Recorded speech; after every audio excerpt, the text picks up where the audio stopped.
Hey Oli, ich glaube, wir sind da. Hey, heute zusammen willkommen zum ersten Schweizer Fischer-Podcast. Fischverrückt! Ja Mann, auch von meiner Seite ein herzliches Willkommen. Leck die Abstinenz, wir haben es gerade gesagt, abartig. wo wir uns wieder gesehen haben. Abartig. Jetzt ist schon- selbst uns zu lang. Ja, es ist schon krass. Also, ich habe es heute gedacht, als ich vom Arbeiten heimgefahren bin, zum Feierabend, habe ich gedacht, hey, heute haben wir wieder mal einen Podcast. Fuck man, wir haben so keine Kadenz mehr. Es ist so völlig auf und runter. Ja, Ich komme mir voll. vor wie Hecht und Barsch. Wie Köpfe mit Nägeln. Das ist auch so... Also die letzten paar Folgen hat es eine lange Pause gehabt, irgendwie zweimal Sommerpause. Wir haben jetzt auch mega lang, wir haben lange Sommerpause gehabt, wir haben jetzt eine lange Pause gehabt. Aber dafür nimmt es jetzt wieder zu. Jetzt ist wieder. Ja, und bei Hecht und Barsch ist, weil sie einfach keine Zeit haben, joblich oder wie sie es auch versiffen. Bei Ja. uns ist es Ja. geplant, dass es so ist. Also, das haben aber wir ja manchmal eigentlich auch ein gewusst. bisschen spontan geplant, glaube ich. Oder wie jetzt der mit Holland, oder? Haben wir jetzt auch gesagt, zuerst wäre, glaube ich, noch gewesen, bevor ich gegangen wäre, haben wir, glaube ich, noch zuerst mal einen irgendwie noch angesprochen gehabt. Stimmt, ja, aber noch, nein, ja, Ja, weiss es nicht, wir haben es gemacht. Ist ja Aber ist ja gleich, ich hoffe, ihr habt uns genauso vermisst wie wir Genau. euch. Von der einen weiss ich, dass die aktuellste Folge gar noch nicht gehört haben. Oder erst gerade gehört haben, ja. Ja, nein, natürlich, ich darf die hören, weil euch gerade Zeit und Lust ist. Genau. Aber wir haben wieder heute viel vor. Und Bier. Und Bier. Mal ein anderes Bier, Oli. Danke vielmals. Ja, Der gerne, Oli hat gerne. extra noch Bier importiert. Also komm, das machen wir zuerst, oder? Ich würde sagen, es ist ein super gutes Bier. Weil, ich glaube, das Bier passt heute zum Thema, oder? Definitiv. Geil. Cheers. Cheers, Oli. Mhm. Ah, du hast Bier von deiner Feriendestination mitgenommen. Ich habe Bier von meiner Feriendestination mitgenommen. Du hast gerade wieder dort, nicht? Ja, das ist schon geil. Also dort schmeckt es besser. Ja, das ist Das so, ist ja. definitiv so. Das ist so, ja. Ja. Also für alle, die Wunder nimmt, wir trinken. Herr Jan. Jawohl. Sagen wir dem, glaub, Robin. Aber nicht Herzog, sondern Herzog. Hertog. Hertog Ja, ich Jan. kann halt Irgendwie kein so. Holländisch. Ja. Auf jeden Fall, wenn ihr merkt, im heutigen Podcast wird es ein bisschen um Holland gehen. Super Stimmt. Überleitung, ich habe sie verpennt. Da gibt es ja noch Jingles. Genau, und ich habe sogar den richtig verwünscht, auch nach der langen Pause. Ja. Ich habe zwar das Falsche angesagt, aber ist ja wurscht. Ja, egal. Ich würde sagen, wir fangen, gehen wir der Reihe an, da, oder? Oder Ja. willst du zuerst, worum das der Podcast... Nein, komm, das sagen wir nachher. Hey, auf jeden Fall, hast du da einen Kommentar geschrieben? Bei Rückblick zu der letzten Folge. Genau. Ich habe es noch spannend gefunden. Wir haben ja einen Aufruf gemacht oder so ein bisschen das Duell-Ding ein bisschen angeschmissen, wo wir ja noch nicht genau gewusst haben, was wollen wir eigentlich genau machen. Ich habe einfach gedacht, komm, wir machen mal etwas anderes als das Entweder-Oder. Und da wäre die Challenge gewesen, ob jetzt das die Challenge zwischen uns zwei ist, wir als Team. Und es war nur ein Kommentar drin gewesen. Ich glaube 2. Sind jetzt mittlerweile 2 an? Ich habe nur einen gesehen. Aber es sind nicht viele, ja, es sind definitiv nicht viele, ja. Aber, was man kann sagen, wir haben den Feierabend-Talk Genau. haben wir nämlich getriggert und jetzt wissen wir auch, wie der Dude vom Sidi heisst. Das ist nämlich der Sandro. Hey, nein, ich finde es mega, mega cool, dass sie auch einen Podcast machen. Ich höre Mega. euren Podcast mega gern. Ich habe erst 2 Folgen gehört, ich darf fast nichts sagen. Oh, ich bin gerade bei der aktuellsten Folge und sie machen es wirklich jede Woche. Ja. Und das finde ich schon auch geil, Das ist cool, Pace ja. zum Gehen. Absolut. Aber es sind, glaube ich, nur irgendwie 20, 25 Minuten, eine halbe Ja, Stunde, glaube ich, so, es gell? wird Ziemlich, länger, ja. ja, ziemlich strikt. Und was wir euch sagen können, wir sind da dran mit ihnen in Kontakt und wir schauen mal, was wir da könnten machen miteinander. Ja. Aber natürlich nur, wenn es die Community auch interessieren würde. Genau. Die jeweiligen. Also sie sind auf jeden Fall dafür, so wie es Genau, tönt hat im ja. Podcast. Bei der Episode, der zweiten Folge, glaube ich, ist Ja, es irgendwie auf- etwa so 5-6 Minuten umeinander. Mhm. Genau. Und ja, wäre schon noch cool. Ob das zusammen oder gegen ist, kommt nicht drauf an. Aber wäre sicher mal cool, so eine Challenge. Wenn ihr Ideen habt, haut sie in die Kommentare. Und wenn Unbedingt. nicht, dann ja. Dann lasst es bleiben. Sidi und Sandro sagen dir. Nein, wir überlegen uns auch etwas. Genau. Das wäre es eigentlich schon gewesen. Gewinnspiel haben wir ja noch gehabt, die sind übrigens verschickt. Heute. Perfekt, das sind Also, die von... Ja, vom Danino. Vom Da Daniel. haben wir recht lange Zeit gehabt. Oh ja, Zeit gut. gelassen. Gut, du bist jetzt auch viel unterwegs gewesen. Ja, Um die das Reihe. ist so, absolut. Und ja, sind aber eigentlich alle draussen, also von dem her ist gut. Ja, dann würde ich doch sagen, tun wir mal den Podcast vorstellen. So ein bisschen, um was geht es überhaupt heute? Aber das ist eigentlich schnell erzählt, oder? Ja, es ist ja nicht, es ist eigentlich ein offenes Geheimnis, Genau. dass wir beide, krass, eigentlich innerhalb von einer Woche, also du bist eigentlich heimgekommen und ich bin dort gewesen, Du bist gegangen, ja. sind wir im gleichen Land gewesen, Ja, sprich Holland. genau. Und der Podcast ist sehr, oder der Oktober allgemein ist sehr prägt vom Fischen. Ich glaube, die letzte Folge haben wir ja gemacht, bevor ich auf Mantua bin. Ja, bevor das... Ist nach dem Gardasee gewesen, nach der genau. Sommerferien, gell? Ja. Irgendwo, gerade Anfangs Genau, Oktober. dort hast du noch Bassfischen erzählt Ja, genau. und so. Genau. Ja, und nachher Mantua, dann Holland, dann du Holland. Jawohl. Und jetzt Also haben wir, seit- Gott vertell ja schon wieder, Das- wenn wir aufnehmen, Ende Oktober. Wenn ihr den hört, ist Anfangs Schon November. November. Das ist schon krass. Die Zeit läuft. Und der Oktober ist brutal gewesen jetzt. Ja, aber bei mir schon der November. Aber da kommen wir später dazu. Ja. Genau, wir werden über Aber der uns- November kommt erst noch. Ja, aber der ist schon ausgeplant. Okay, Der ist schon eigentlich schon gelaufen. sehr gut. Ja, wir werden über Holland reden. Genau. Ein bisschen erzählen, wie es uns gegangen ist. Genau. Mit Fisch und Orkan und allem, was da passiert ist. Ja, finde ich eine gute Idee, Oli. Aber Also, ich würde sagen, wir gehen zuerst mal der Reihe an und starten mit «Meine Woche, deine Woche». Ich finde es super geil, am Anfang haben wir etwa 3 oder 4 Mal hintereinander recht zügig den Jingle. ja, das ist halt dem geschuldet, dass halt nicht viele Informationen, je nach Informationen, die drin sind. Das ist so. Oli, ich sehe, du hast eigentlich alles nur Holland, gell? Mhm. Okay. Soll ich anfangen? Ich habe noch Ja, ja. Italien. Ja, das ist doch gut. Fang doch mit Italien an. Scheisse gewesen. Schon. Ich habe gedacht, Nein. es kommt nicht so viel. Ja, es ist, also, wir sind in Mantua gewesen, im Wallercamp Inferiore, heisst das. Mhm. Das Camp an und für sich ist echt ganz okay.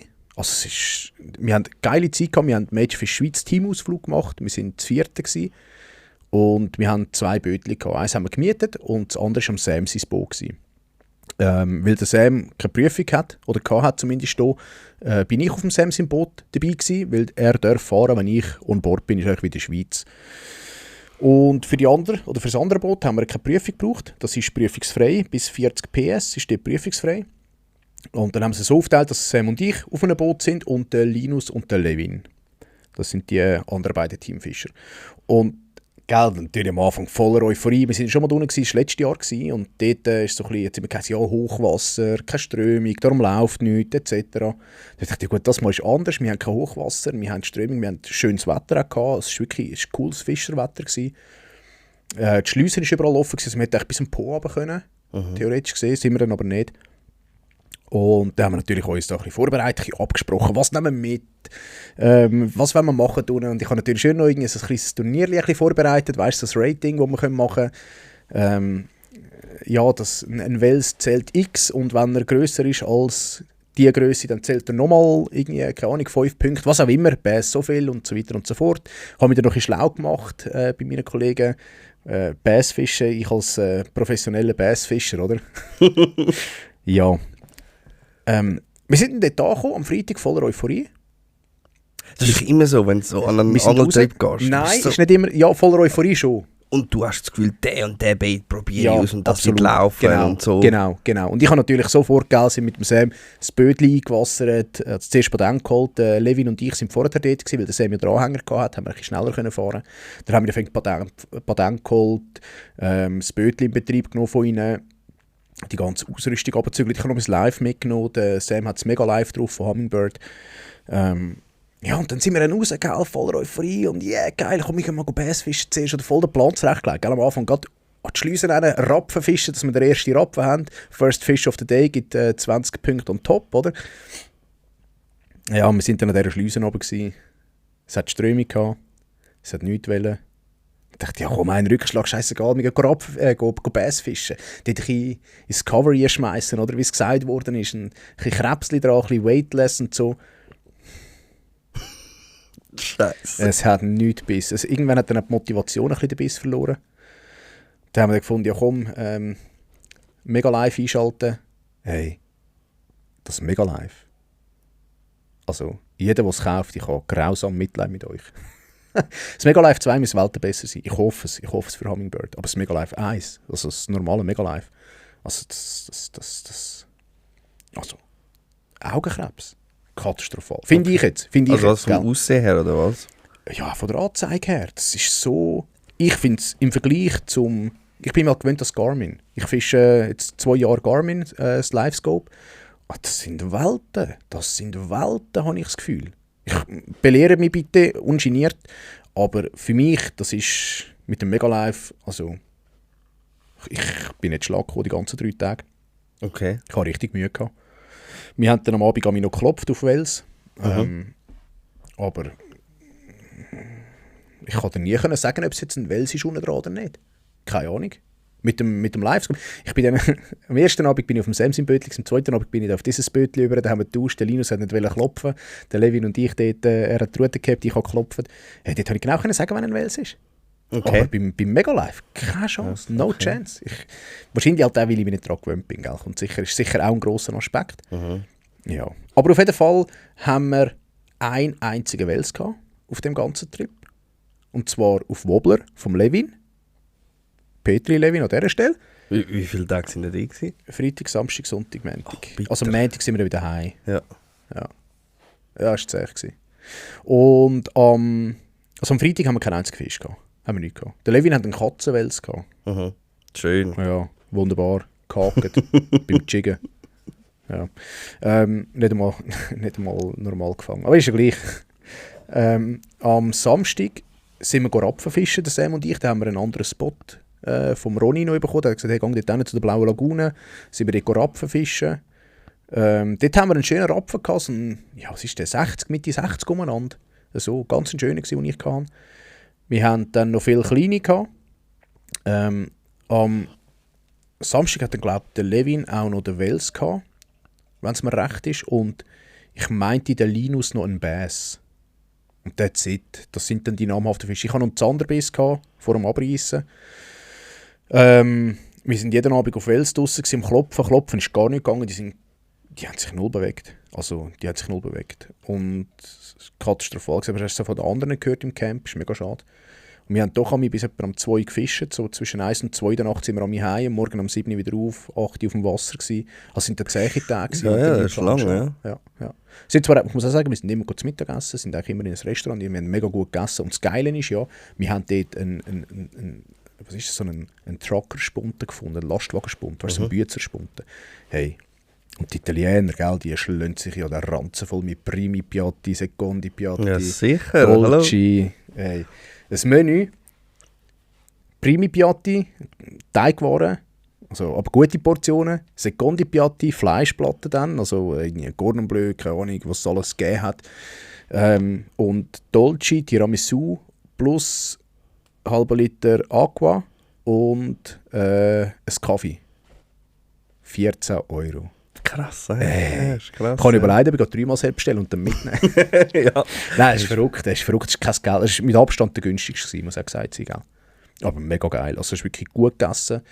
Hast genug gehabt, vor allem nachher. Also, ich habe nach der Teigwaren, nach Primi Piatti, ich sagen, hey, eigentlich können wir wieder gehen von mir. Das finde ich eben geil in Italien, dass einfach gut ist. Oder du weißt, du isst anständig dort. Ich wäre blüterfeiss, wenn ich mehr dort runter würde. Aber hast du eine Erklärung, warum es nicht gelaufen ist? Ja, schau, ein Fischer findet immer eine Ausrede. Ja, so Das ist Drop davon. mal Das so eine Wetter hat Ausrede. einfach nicht passt, oder?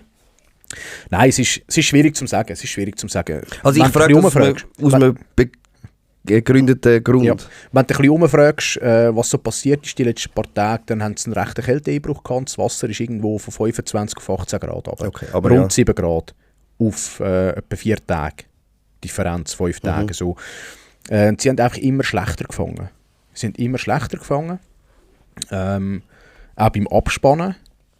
Und das ist dann so ein bisschen der Punkt, wo sich dann so ein bisschen rauskristallisiert. Das ist das, was jeder gesagt hat. Schlussendlich muss ich sagen, wir hatten letztes Jahr schon keine guten Fänge gehabt.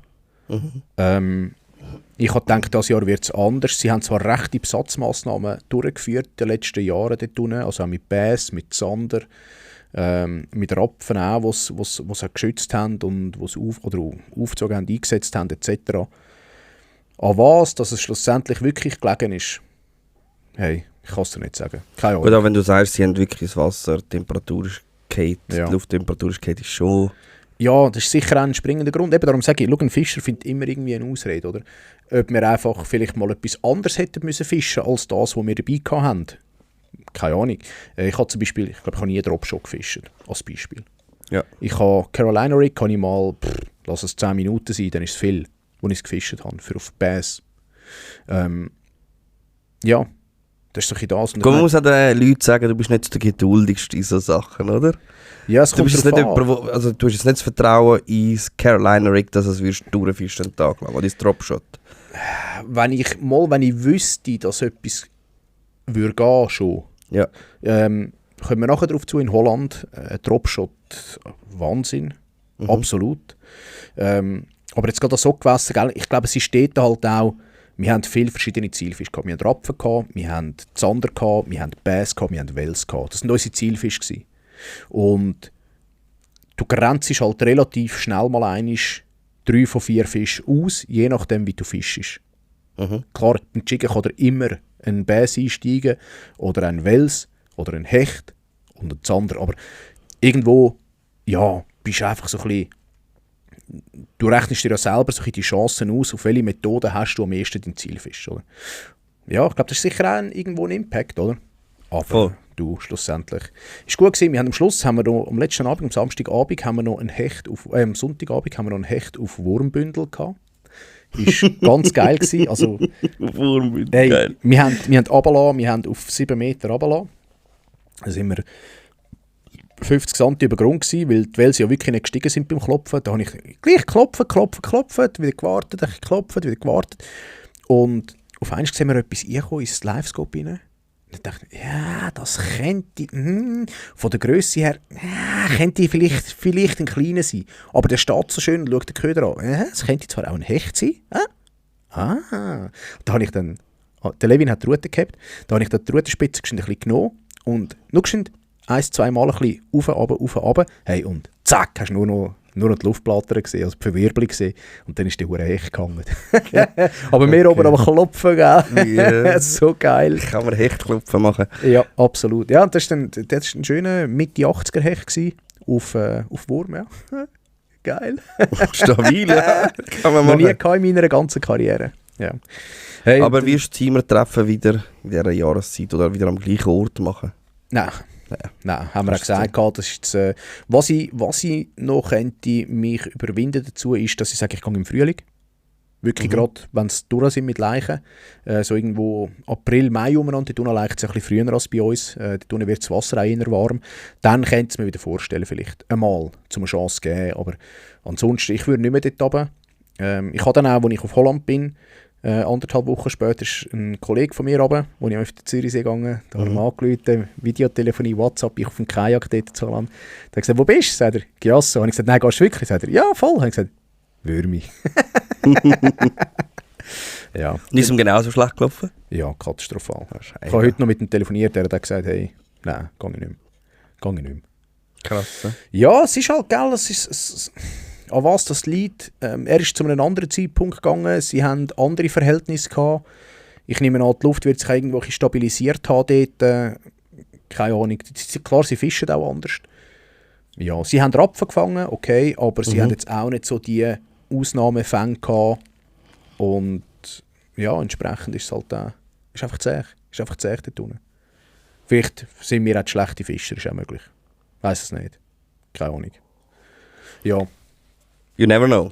you never know, genau. Interessant, aber dann bist du eine Woche später dann Hey, ja, an einen Ort gegangen, wo man auch Gut. sagt, Fisch springen da eigentlich in den Kescher, oder wo die Leute das gute Gefühl Woche haben, später, ja. Gute das Woche Gefühl. später sind wir. Wir sind am Montag heimgekommen. Ich habe gearbeitet bis am Freitag, dann noch am Montag, Dienstag. Und dann sind wir am Mittwoch am 1 sind wir losgefahren. 12 Uhr aufstehen, zur Nacht, am 1 losfahren und dann sind wir auf Holland hochgeplocht. Leckt mir. Die Fahrt ist immer, die Auffahrt finde ich immer geil. Das ist so ein bisschen die Vorfreude. Ich will endlich dort sein, come on! Aber die Rückfahrt schießt mich am meisten. ja, vom Gefühl her kann ich Ja. nachvollziehen. Ich habe das Gefühl, die Hinfahrt geht ewig. Gut, Ewig. du bist noch nicht so manchmal auf Holland gefahren, glaube ich, oder? Zweimal bis jetzt, ja. Geil, ich fahre seit dem 18. fahre ich Minimum 1 bis 2 Mal im Jahr. Minimum auf Holland rauf. Auch für den Robin wahrscheinlich oder für den Pado von der MyTackleBox, der geht auch immer wieder auf Holland auf. Ich glaube, da gewöhnst du dich einfach dran. Und das entwickelt sich, das wandelt sich alles in Vorfreude. Und das ist, ich finde das so geil. Ja, und da sind wir angekommen. Und wir haben so eine Arche gehabt. Ein Hausboot eigentlich, aber wirklich fix angebaut am Land. Geil. Hey, mega geil gewesen. Mit dem eigenen Bootsteg vorne dran, gell? Natürlich das Kajak abgeladen, eingewassert, alles ready gemacht auf die Utrechtischen Fecht. Hey, bombastisch. Also wirklich, ich glaube, so einen Start in Holland habe ich glaube noch nie gehabt. Von der Frequenz her, auch von den Fisch her, hat sehr schöne Fische gegeben. Hat jetzt keine Ausnahmefisch gegeben, also irgendwo 80er Hecht, 40er Regli, 60er Zander, so und das umeinander. Weißt du, wirklich mega geil. Und vielleicht liegt es auch daran, ich war schon mal auf der Fecht gewesen. Ich habe das Gewässer ein bisschen gekannt, noch von letztem Jahr her. Wir sind wieder am gleichen Gewässer gewesen, aber in einer anderen Unterkunft. Wir sind etwa 300 Meter, 400 Meter auseinander. Und hey, bombastisch, also wirklich.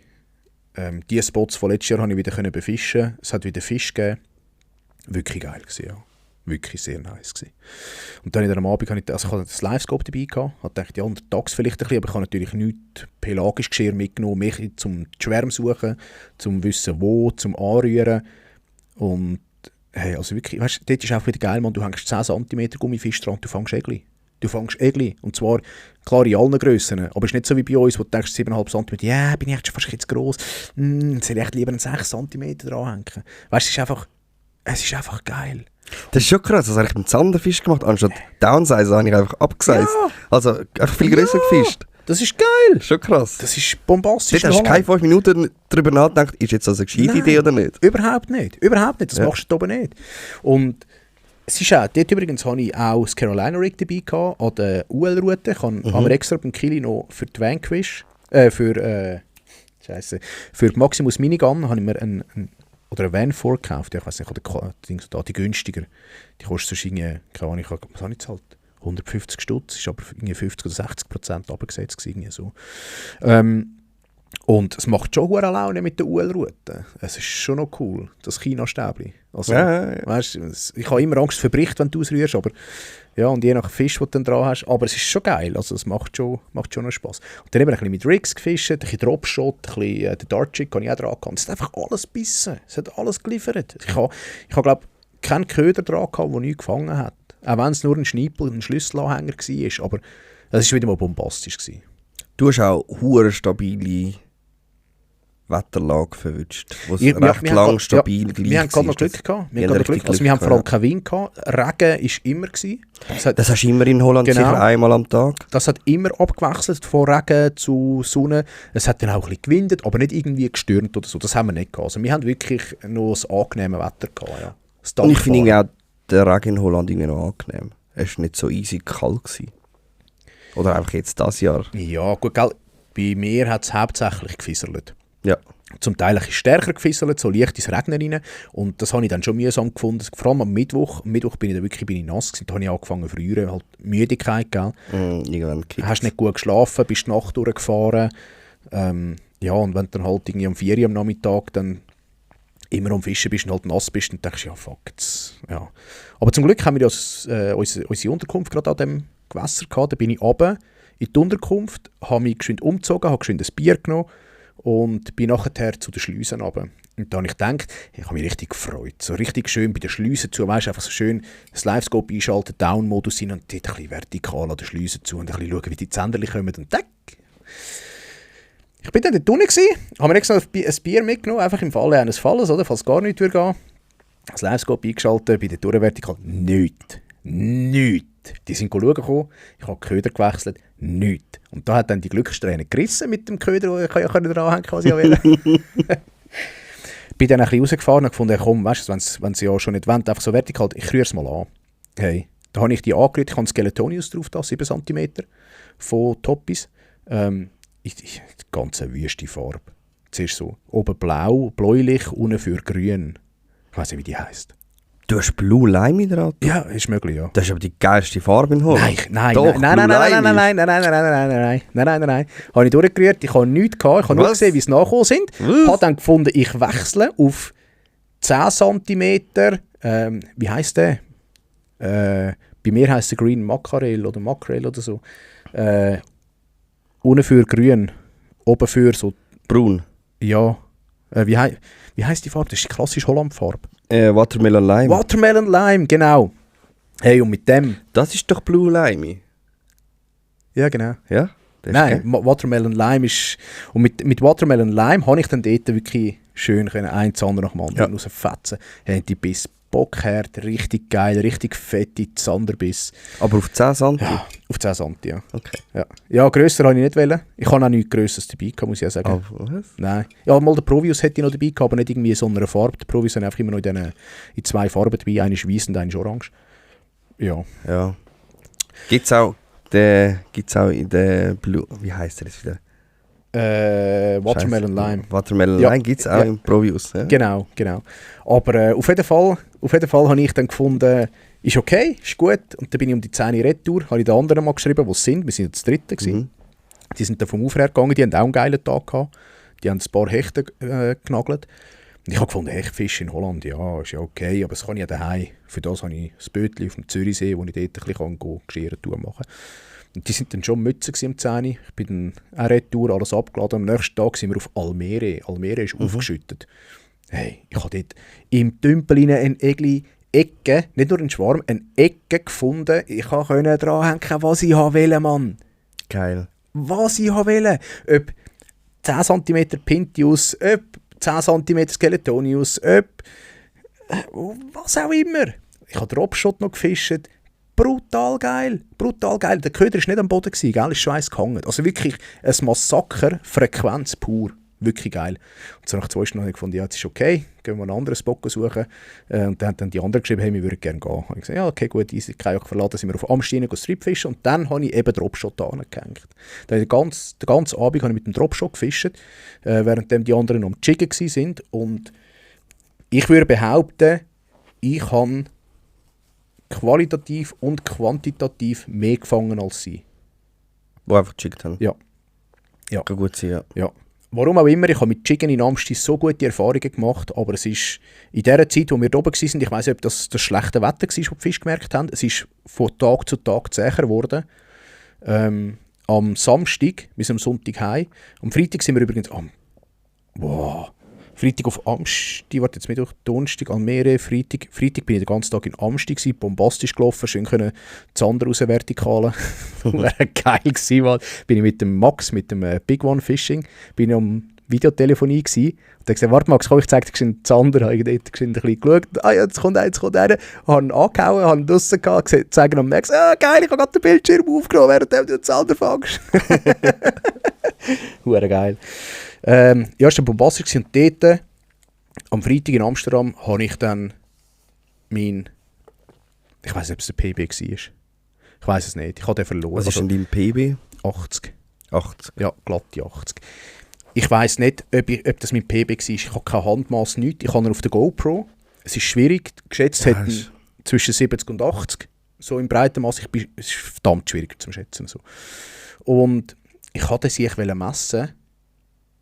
Ich habe das Scale parat gelegt. Ich bin immer am Kajak gehockt, habe links von mir so einen Steg gehabt, eine Art, wo nur etwa 1 Meter breit war. Nachher ist wieder Wasser gekommen, war in der Schleuse rein.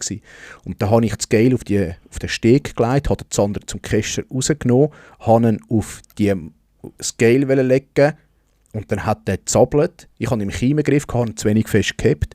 Und dann zappelt der über den Holzsteg rein und kommt auf der anderen Seite ins Wasser rein. Ich schaue in die Kamera, grosse Augen und denke, ich bin so ein Idiot. Wenn du ein Idiot bist mit dem Meiser, das ist einfach ein bisschen Pech. Ja, nein, es ist wirklich sehr dumm gelaufen. Ja, ist sehr dumm gelaufen. Aber ja, no, egal. Auf jeden Fall, den hatte ich auf Maximus Minigun gehabt, 1 bis 7 Gramm. Mit dem Toppis Blue Lime am Net-Jig. Okay, also eigentlich am Boden, hä? Am Boden zu, ja. Mit dem Net-Jig. Dort habe ich gefunden, jetzt soll ich mal jiggen. Hey, und der Einschlag, bombastisch gewesen. In so einer UL-Route, 1 bis 7 Gramm, so einen Zander, so 70 bis 80 Zentimeter, der Sieg hat mit mir gemacht, was er wollte. Ich habe fast keine Chance gehabt. 08er Schnürli drauf, so ein klassisches Egli-Schnürli, weißt, wirklich schön fein. 1000er Rolle drauf. Also, aber es hat gehabt. Ja. Ganz geil, ganz geil. Ja, und dann habe ich noch auf den schwarzen Skeletonis, das habe ich auch noch gefangen. Ja. Habe ich sogar dran gehabt und gefunden, ja komm, weißt du, ja, rausrühren, einziehen. Hey, eingeleiert, gefangen, geil. Und am Samstag sind wir nachher, bin ich auf an Lake, an Fluss Lake, oder Ad Lake. Ad Lake, ja. Genau, ist ja auch weiblich, habe ich auch nicht gewusst. Für mich ist der Fluss der Lake. Ja. Nein, heisst das ja ist die Lake. Ja, das heisst ja auch nicht der Reus, sondern das heisst ja die Reus, das ist schon so, aber der Lake ist für mich... Sind sie dann männlich und weiblich? Ja, egal. Hey, und die anderen haben... Der Mass ist sonst auch weiblich. Die Mass, ja, das macht Sinn, ja. Die anderen haben nichts gefangen, den ganzen Samstag. Also wirklich einen Tag geschneidert in Holland, was auch eher selten gibt, aus meiner Sicht. Ich hatte dort einen schönen Egli gehabt. Zwei schöne Egli. Gemessen habe ich es auch nicht. Und etwa 2 oder 3 schöne Zander. Mehr ist auch nicht gegangen. Es war auch eher zäh gewesen. Aber... Weißt du noch, was die Wassertrübung war bei der Liga? Ja, es war halt trüb. Es war halt holländisch. Die ist eben manchmal eben recht klar. Und dann, Nein, klar dann, war es nicht. Okay. Klar war es nicht. Ich habe gehört, der Holländer, wenn die klar ist, kannst du vergessen, da liegt zu fischen. Ja. Nein, klar war sie nicht. Sie ist angetrübt gewesen. Und das Krasse war, ich war mit dem Kajak auf der Lake. Und dann ist am Anfang gerade so ein Boot gekommen, das hat brutale Wellen gemacht. Und dachte ich, fuck man. Und ich gehe mit dem Kajak da raus, was bin ich eigentlich? Das ist ja abhart. Also die Wellen sind, ja, wenn die quer drin waren, es wäre alles nass geworden, gell? Da dachte ich, ja scheisse, ich bin in den Hafen reingepaddelt, bevor die Wellen bei mir waren. Und im Hafen ist dann gegangen, ist wirklich so ein geschützter Hafen eigentlich. Ja. Da dachte ich, ja gut, ich komme mal vorsichtig rauspaddeln dort. Ja, das ist echt gut gegangen. Auch die Frachtschiffe, es hat ja mega Frachten drauf, 110, 150 oder 110 oder 100, zwei zusammen sind es 160 Meter lang, 284. Und dort ist eigentlich wirklich, es ist mega gut gegangen, die machen fast keine Wellen. Hure geil. Also, da bin ich noch in Bredouille gekommen. Aber mega beeindruckend, nicht? Mega. Die huren Schiffe, die durch den Kanal durchbrettern. Ja, vor allem, wenn sie leer sind, dann sind sie eben auch noch hoch. Ja. Wenn sie voll sind, dann gehen sie runter. Tief, ja. Aber wenn sie leer sind, dann sind sie so hoch und du bist irgendwie, keine Ahnung, 50 Meter, 20 Meter von denen weg und dann fahren die durch und wenn du Glück hast, kreuzen sie sich noch. Das ist brachial. Also wirklich, hure eindrücklich. Ich habe noch ein Video gemacht. Ja. Ich habe sonst dann noch in die Story angehen, wie sich die Schiffe kreuzen dort. Ja, es ist schon geil. Es ist schon recht mächtig. Ja. Und ist mir aufgefallen, die Sportboote haben die beschisseneren Wellen gemacht fürs Kajak als so ein hoher Dampfer. Ah ja. Abartig, ja. Und dann habe ich gedacht, ja komm, jetzt gehe ich da auf Utrecht rein. Ja, die Schliesse ist zu. Ja. Seit dem 1. Oktober bis am 1. April sind sie Schleusen am Umbauen. Ich dachte, ja Scheiße, Mann. Das wäre jetzt eigentlich meine einzige Hoffnung gewesen, um auf Utrecht reinzukommen, dass ich nicht durch so eine Frachterschleuse durch. Ich dachte, ja, komm, gehst mal weiter schauen, vielleicht kommt noch eine. Weiter vor ist nur noch die hohen Frachterschleusen gekommen, wo da die 110 Meter Boote drin sind. Ich dachte, shit, Mann, was mache ich jetzt? Die anderen sind in Utrecht rein, die warten eigentlich, bis ich bei ihnen bin, zum Auswassern, damit es nicht irgendwie Abend am weiss Teufel wann wird. Ja, dann bin ich dort so auf dem Warteplatz gewesen. Auf einmal schrift einer, aber hey, Boot. Und dann habe ich hintergeschaut und gesagt, Scheiße, da kommt nur ein Frachter auf mich zu. Fuck, ich muss auf die Seite. Ich als kleiner 3,30 Meter Kajak. Wow, mega cool. Gegen 110 Meter Boot. Ja, hast du gewonnen, oder? Da habe ich dann am Robin angerufen. Ja, ich dachte, es Leute Videotelefonie am Robin an. Hey Robin, was machst du in dieser Situation? Hey, ich bin gerade an der Alma, siehst du, ich habe eine Weinflasche. Also ich habe gesagt, Robin, ich habe das Problem. Und er hat gesagt, ja, ich auch, ich habe eine Weinflasche unter dem Arm und ein Bier in der Hand und ich verstehe dich nicht. Geil. Ich dachte, das ist ein geiler Sieg. Ja, und er hat dann gefunden, hey, Leute da, die lassen die sicher durch. Eigentlich ist es verboten für Kajak, durch so eine Schleuse. Man muss eigentlich Auswasser, das Kajak übertragen und dann wieder einwassern. Und ich fand, ja, come on, Mann, ich habe alles auf dem hohen Kajak. Die ganze Verpflegung und alles für den ganzen Tag, ich tue nicht auswassern. Da habe ich dann angerufen und er hat gesagt, ja klar, kein Problem, ja, wir machen auf, fast einfach dort, wo es grün ist, in die Mittelschleuse. Ja, dann bin ich dort gefahren. Brutal mächtig, gell. Das Tor, meterdick. Hey, rauf, grün geworden, fährst einfach die Schleusen rein, du paddelst, strampelst den einen ab und irgendwann bist du mal in der Hälfte. Oder denkst, Scheiße, jetzt muss ich noch dafür. Weil ich kann nicht einfach da warten, weil wenn es dann aufgeht, dann geht es noch eine halbe Stunde, bis ich dort vorne bin, gefühlt. Und dann bin ich vorgepaddelt gegangen und dachte, wow, hure geil, man, die möchte extra wegen mir die Schleusen auf, Wasser abladen, lassen mich raus. Und dann fängst du irgendetwas grummeln hinter mir. Und ich hintergeschaut, fuck, da kommt das Tank noch rein. Da kommt ein Scheissboot rein. Ja, Scheiße, hoffentlich sieht er mich. Ich habe das Licht angemacht, aber gleich. Ja. Er hat dann weiter hingehalten, zum Glück. Es hat dann gelangt. Okay. Ja. Das ist dann gegangen. Ja.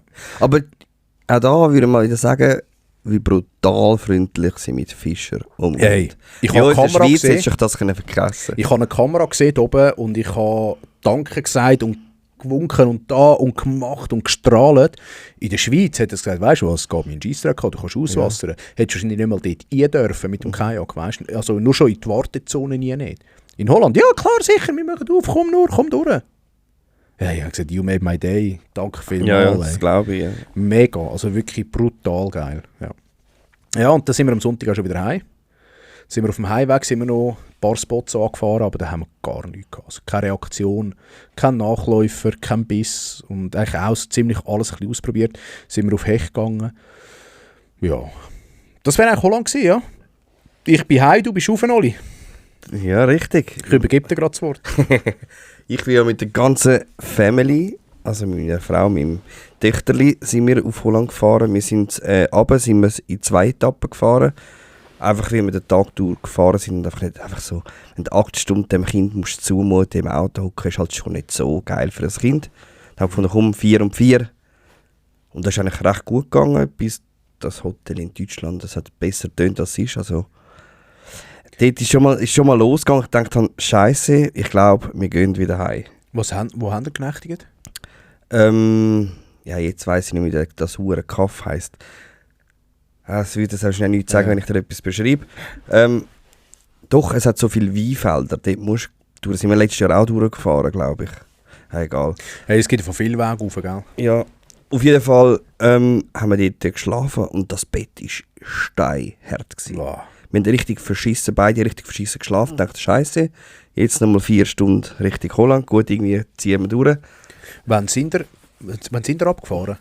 10 Uhr Am Sonntag irgendwie um 12 Uhr oder so. Okay. Ganz okay. gemütlich. Da sind wir am Abend dort gewesen, Genau, zur Nacht gegessen, geschlafen und Ja. dann am Morgen bei Zeiten eigentlich. Ja. Wieder los, ja, beim Checkout so, wir sind Frühaufsteher. Nein, wir wollen einfach nur Richtung Holland. Sie schwören, wenn noch nicht da der Reservation steht. Ja, und dann sind wir in Holland angekommen. Dann dachte ich, komm, jetzt gehen wir noch schnell, bis wir einchecken können in unserem, wie soll man dem sagen, in unserem Häuschen. Geht es noch eine Zeit. Ja, wir gehen schon mal einkaufen, dann haben wir das schon erledigt, dann kann ich nachher fischen. In welcher Region sind ihr in Holland? Also in der Region Wien. Die nächstgrößte Stadt war Herzogenbosch. Okay, Herzogenbosch. ja. Herzogenbosch. Herzogenbosch. Herzogenbosch heisst die nächste. Genau. Ja.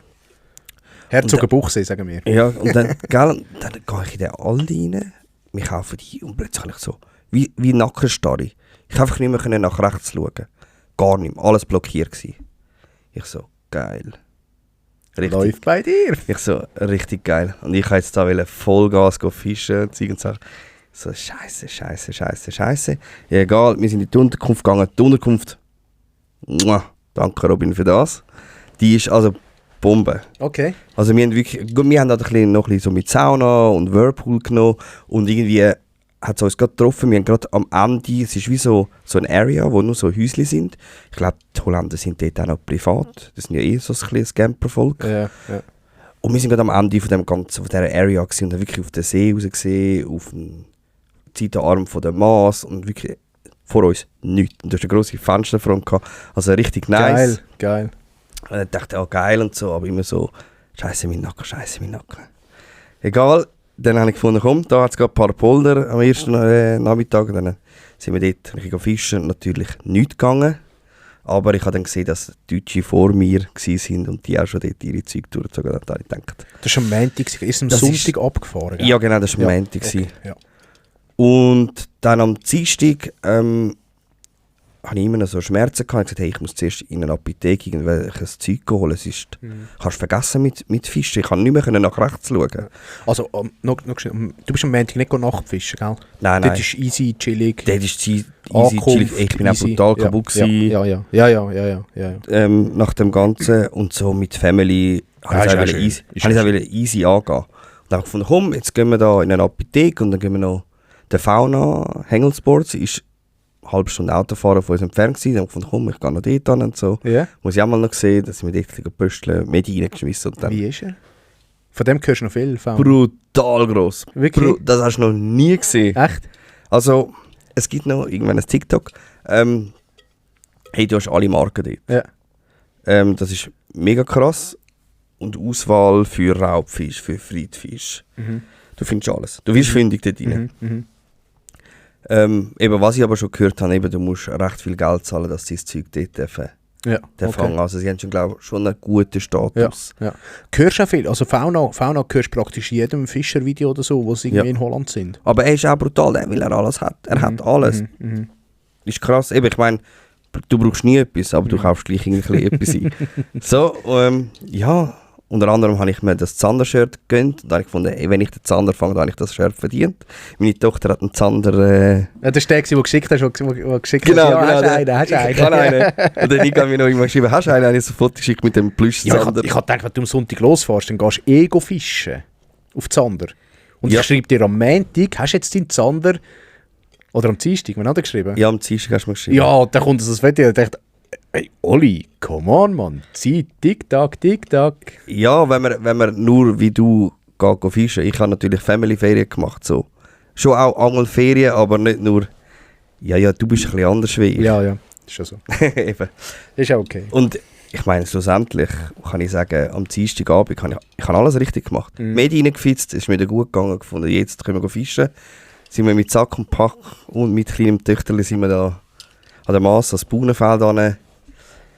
Aber ich habe schon eine halbe Stunde fischen und dann, wo so die blaue Stunde kam, hast du gemerkt, wenn die Sonne untergeht, das Abendrot vorbei ist die blaue Stunde, bevor es schwarz wird. Okay.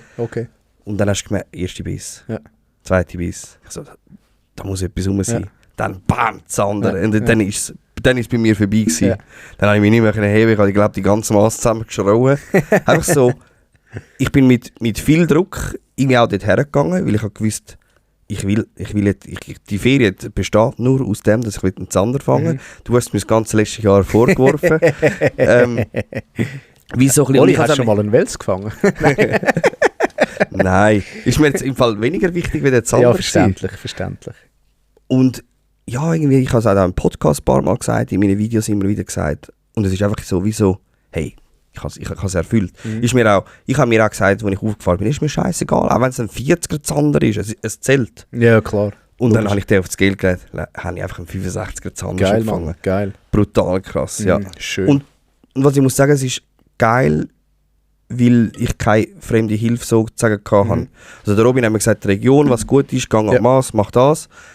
Aber nicht alles andere, wie mit Ruten, Köder, Gewicht, welche Buhnen, das habe ich alles selber rausgesucht. Weißt du, das ist mega krass, wenn du sagst, hey, leck, geil. Ja. Ich habe alles richtig gemacht. Ja, das ist cool. Das ist voll. Geil. Eben, und ich hätte ja die Chance gehabt, um nicht nur einen zu fangen an diesem Abend. Ja. Und auch mehr etwas verkackt, du musst ja wirklich... Ja. Das sind Bockhärte. Die sind Bockhärte. Das ist so ein bisschen friss oder stirb. Ja, und es ist halt eben, wenn dann die Schiffe so mit Licht am Abend noch vorbeifahren, das ist einfach noch idyllisch. Mega. Und auch die Kuhwiese... Hast du ein Schweizer Schiff gesehen? Ja, auf der Maasau nicht. Ja. Nein, krass. Ja. Auf der Lake habe ich noch ein Schweizer Schiff gesehen. Geil. Also, an was hast du das erkannt? Oder Schweizer Flagge. Ja. Und wie es angeschrieben war, ist es irgendwie vom Wallis her. Also, wahrscheinlich irgendwie ein Walliser. Wie sagen wir dem? Walliser Inhaber oder so von dieser Firma. Okay, krass. Ja, und dann am Mittwoch habe ich mit dem Marvin abgemacht von Toppis.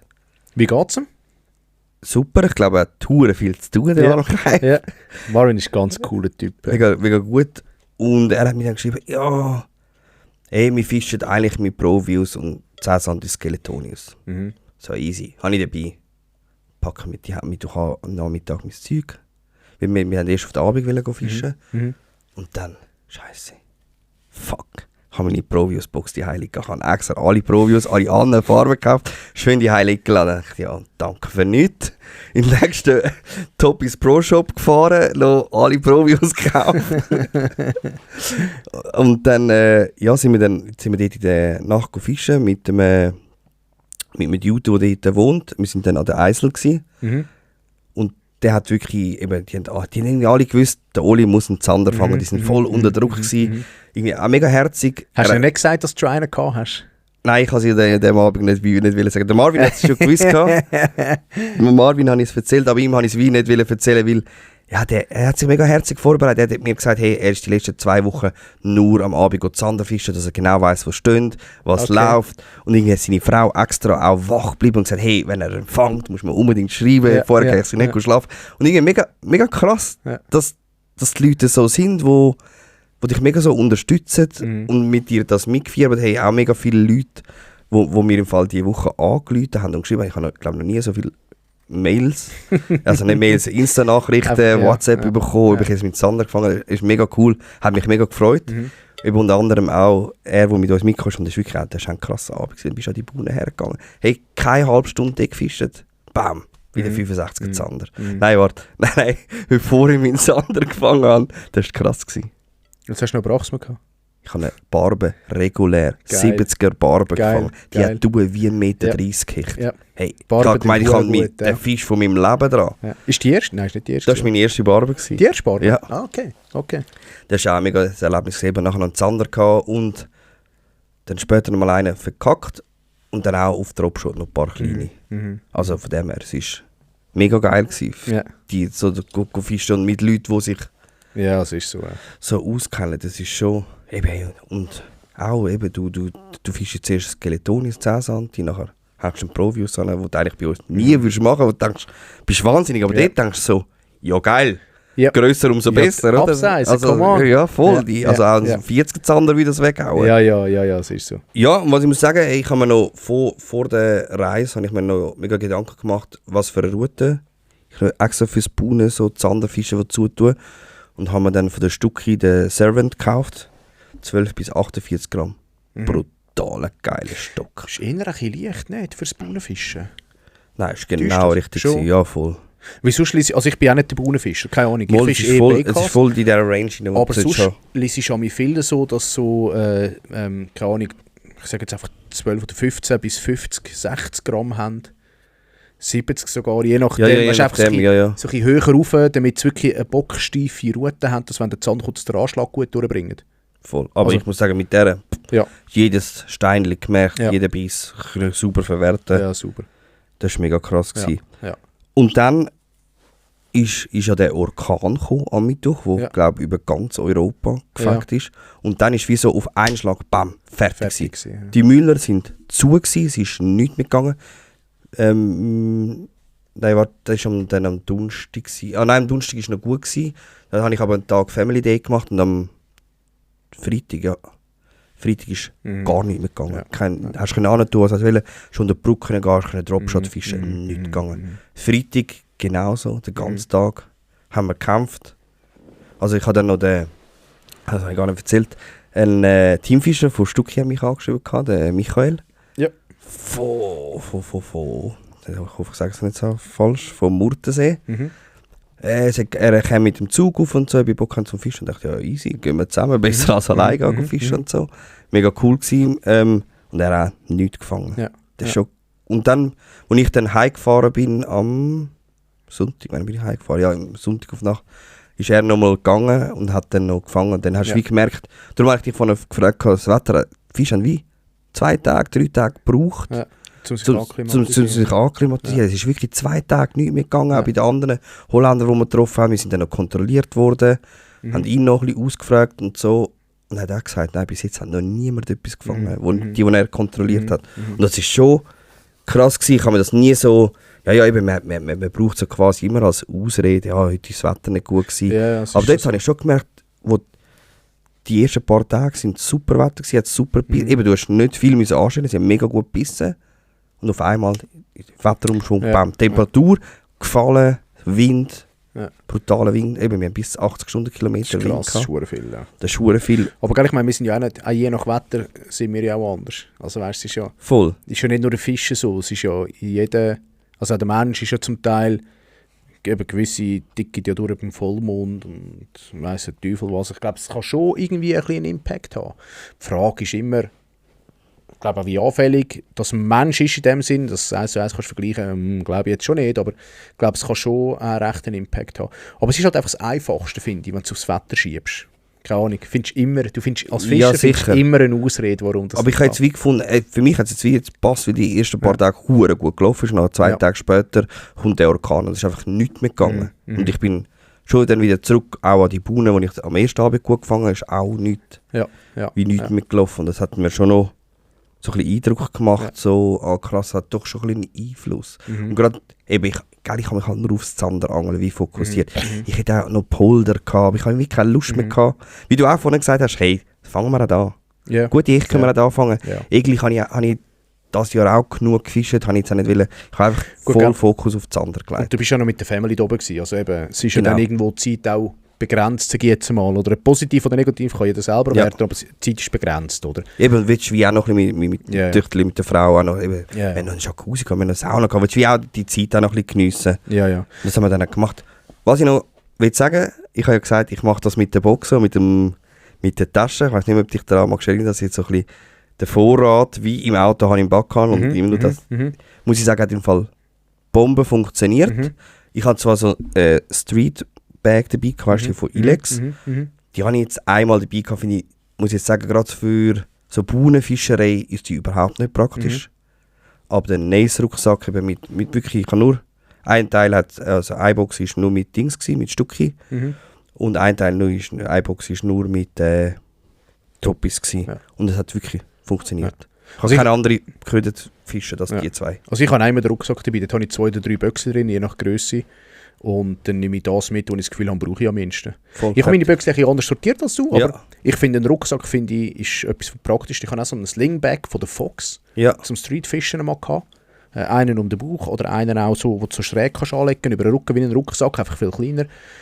Ich habe einfach das Gefühl, du hast viel zu wenig dabei.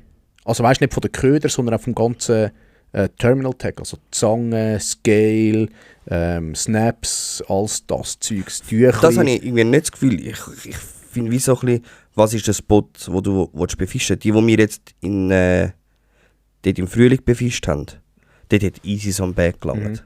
Für mich. Das ist ein bisschen, für mich schon ein bisschen Streetfischen, ein bisschen Kanalfischen. Da musst du nicht viel dabei haben. Aber wenn du auf die Buhne gehst, schon nochmal etwas anderes. Ja, aber ich glaube, bei den Buhnen, ich schaue es eben ein bisschen so an, bei den Buhnen tust du eigentlich 90% Zander fischen. Und wenn du Egli fischen willst, fischst du mit den gleichen Ködern, wie wenn du Zander fischst. Vielleicht ein bisschen Downsize, okay, that's it. Aber wenn du mit 10 cm fischst, dann Egli und Zander, oder? Und wenn du halt ein bisschen, ich sage jetzt mal, am Streetfischen bist, tue ich eben viel eher noch wechseln vom Köder. Mal Twitchbait, Spinjig, eben mal Dropshot etc. Und da habe ich habe immer lieber den Rucksack dabei. Und würde sagen, bei einer Buhne könnte ich jetzt eher noch reingehen und sagen, ich nehme einfach ein Böckchen mit, habe meine Zangen und so, oder Jacken oder wo auch immer. Und habe noch ein paar Vorfächer und so dabei zum Wechseln und den Questpunkt. Könnte ich mich jetzt eher noch identifizieren, so. Wahrscheinlich würde ich es auch nicht machen, aber. Ich habe auch beim Buhnenfischen einfach den Rucksack praktischer gefunden und beim Streetfischen den Bag praktisch. Aber ich glaube, das ist auch der Typ abhängig. Ja. Voll, ich finde, wieso beim Streetfischen ist der Rucksack für mich ein bisschen zu klobig. Ist mir eher im Weg. Da ist eher ein bisschen mehr, ja. Voll, hast mega viel dabei. Aber eben, ja. Und das Wechseln ist natürlich schon geiler mit dem Slingbag, gell? Da kannst du einfach vornehmen, kannst du aufmachen, switchen. Das ist schon so, das ist sicher ein Vorteil. Das Geile finde ich beim Nace-Rucksack, den kannst du wie von hinten her aufmachen oder von der Seite reingreifen. Das war super praktisch gewesen. Aber ja, der Holländer, der mit mir mitgekommen ist, fischen oder mir das Zanderangeln hat wollen zeigen, der hat auch irgendwie eine Box. Provius dabei gehabt, fertig. Gut, du hast genau gewusst, was läuft. Ja, voll. Wenn das nicht läuft, dann geht eh nichts, also dem Stil. Ja, und ich muss auch wieder sagen, wie Holland auch mich wieder gecatcht hat vom Land. Ich wollte einfach da wieder mal sagen, auch wenn es flach, brutal flach ist. Scheißegal, das ist so vernachlässigbar. Was, wie meinst du? Scheißegal, ob es flach ist oder nicht. Holland ist, bei mir auch, Oli. Als ich hochgekommen bin... Nein, das ist so, das Land, auch die haben Ja, Kühe sind jetzt nicht die spannendsten, aber ich finde auch so, wie viele so Kühe, Pferde, Häsli, also Hase hat es gehabt, Wildhase, hast du gesehen auf der Bühne? ja, Wildhase? brutal, So geil, Fuchs, Mann. wo einfach so an dir vorbeiläuft, so, ciao. Ja. So, ey, das habe ich einfach wieder so weggehauen, und ich dachte, hey, die Zuggans, es hure Geschnatter, aber auch hure interessant zu denen zuzuschauen. Und dann, es ist einfach wieder so, einfach ein Land, das mich wirklich ein bisschen im Band zieht. Da habe ich schon gemerkt, so krass. Mega. Also für mich, ich habe richtig gehört, als ich über die Grenze bin, wie Holland gesagt hat, «Welcome back». Ja, es ist schon ein bisschen so, ja. Ja, es ist herrlich. Nein, Holland, also ich werde nächstes Jahr sicher wieder gehen. Ich werde wieder im Oktober reingehen. Ja, es ist eine gute Zeit. Mega. Also den Oktober finde ich viel angenehmer als den Sommer. Also einfach, ich sage jetzt mal, der Herbst ist in Holland angenehmer als der Sommer zum Fangen, habe ich das Gefühl. Auch im Vergleich zum Frühling, wo wir letztes Jahr waren. Ja, wir sind ja im Sommer, im Juni rein. Ja, sind wir aber es hat gerade Saisonstart. So ja, es ist gerade Saisonstart, ja. Aber ich finde, also ich habe bis jetzt die besten Erfahrungen wirklich so September, Oktober, November gemacht. In diesen 3 Monaten. Ich bin, im August bin ich schon mal gewesen, im Juli und im Juni. Dort ist einfach nicht gut gelaufen. Ist einfach, vielleicht, wahrscheinlich habe ich die falschen Spots gehabt, gell? Mit Streetfischen in Amsti etc. Mag gut möglich sein. Später bin ich noch nie gegangen, im Dezember oder im Januar rein. Auch nicht im Februar, keine Ahnung. Ich könnte mir auch noch gut vorstellen im Winter, dass du eher ein bisschen die dickeren hast. Weißt du, die gut genährteren, die grösseren. Aber ich denke, die Frequenz wird nicht das Gleiche sein. Und ich habe es halt gleich noch gerne, wenn es nicht gerade arschkalt ist und der Dring immer eingeführt. Ja, und dort musst du schon auch wissen, wo stehen sie, wann stehen sie, wo. Und ja. Dann musst du fast dort wohnen, dass du das jeden Tag kannst testen kannst. Ja. Oder ein gutes Netzwerk haben oder entsprechend. Ja, richtig, ja. Absolut. Habe ich eben auch das Gefühl, ja. Habe ich auch das Gefühl. Jetzt muss ich ganz kurz auf meine Notizen schauen. Ja, das wäre es eigentlich so gewesen. Kinderfreundlich finde ich es in Holland auch mega fest. Ja. Also ist jetzt nie im Restaurant irgendein Problem gewesen, die haben gerade alles angeschafft, wenn du siehst, du kommst mit Kindern, machen sie gerade Platz. Ja. So, das habe ich schon noch. Was haben die gegessen? Ja, nicht viel auswärts gewesen, so ein bisschen Hamburger Zeug und Sachen. So. Das muss ich sagen, wenn ich angeln unterwegs war, ich habe viel Scheiße gefressen und ich habe die ganze Woche hure viel Red Bull getrunken. Wirklich? Ja, einfach so schnell, einfach so Energie noch irgendwo rein. Ich meine, dort, wo wir am Mittwoch wir sind mit dem Marvin, ich bin am 2:30 haben wir aufgehört Fisch und dann kann ich noch 2,5 Stunden heimfahren. Also wir sind ganz oben im Norden gewesen, wieder in den Süden aber müssen fahren. Also. Aber sonst habe ich nicht, also wir haben eben, durch das wir ein eigenes Häuschen hatten, haben wir auch viel selber gekocht. Ja. Haben Sie selber gekocht? Ja. Okay. Ja, wir sind nicht viel auswärts gegessen. Ja, okay.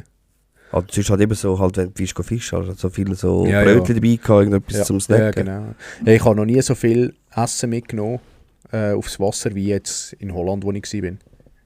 Ich habe glaube ich, 2-mal warm gegessen. Der Rest war alles wirklich auf dem Kajak gewesen, Sandwich eingehauen oder gar nichts gegessen. Das ist, ja, ich glaube, ich habe abgenommen. Und ich habe kein einziges Mal Bitterballen gehabt, Mann. Ich auch nicht. Ich habe immer so mühsam. Ich habe gesagt, das hätte ich unbedingt noch essen, aber irgendwie dann, weiß auch nicht, ich bin nicht dazugekommen. Ich auch nicht. Und wo ich endlich mal, ich glaube, ich bin wirklich 1 oder 2 Mal im Restaurant gewesen. Und dann, als ich im Restaurant war, habe ich natürlich einfach so Hunger gehabt und mich so gefreut auf etwas Warmes zu essen wieder mal. Nicht immer nur Sandwich oder sonstige, Scheisse, wie Cracker oder, ja, schade. Ja.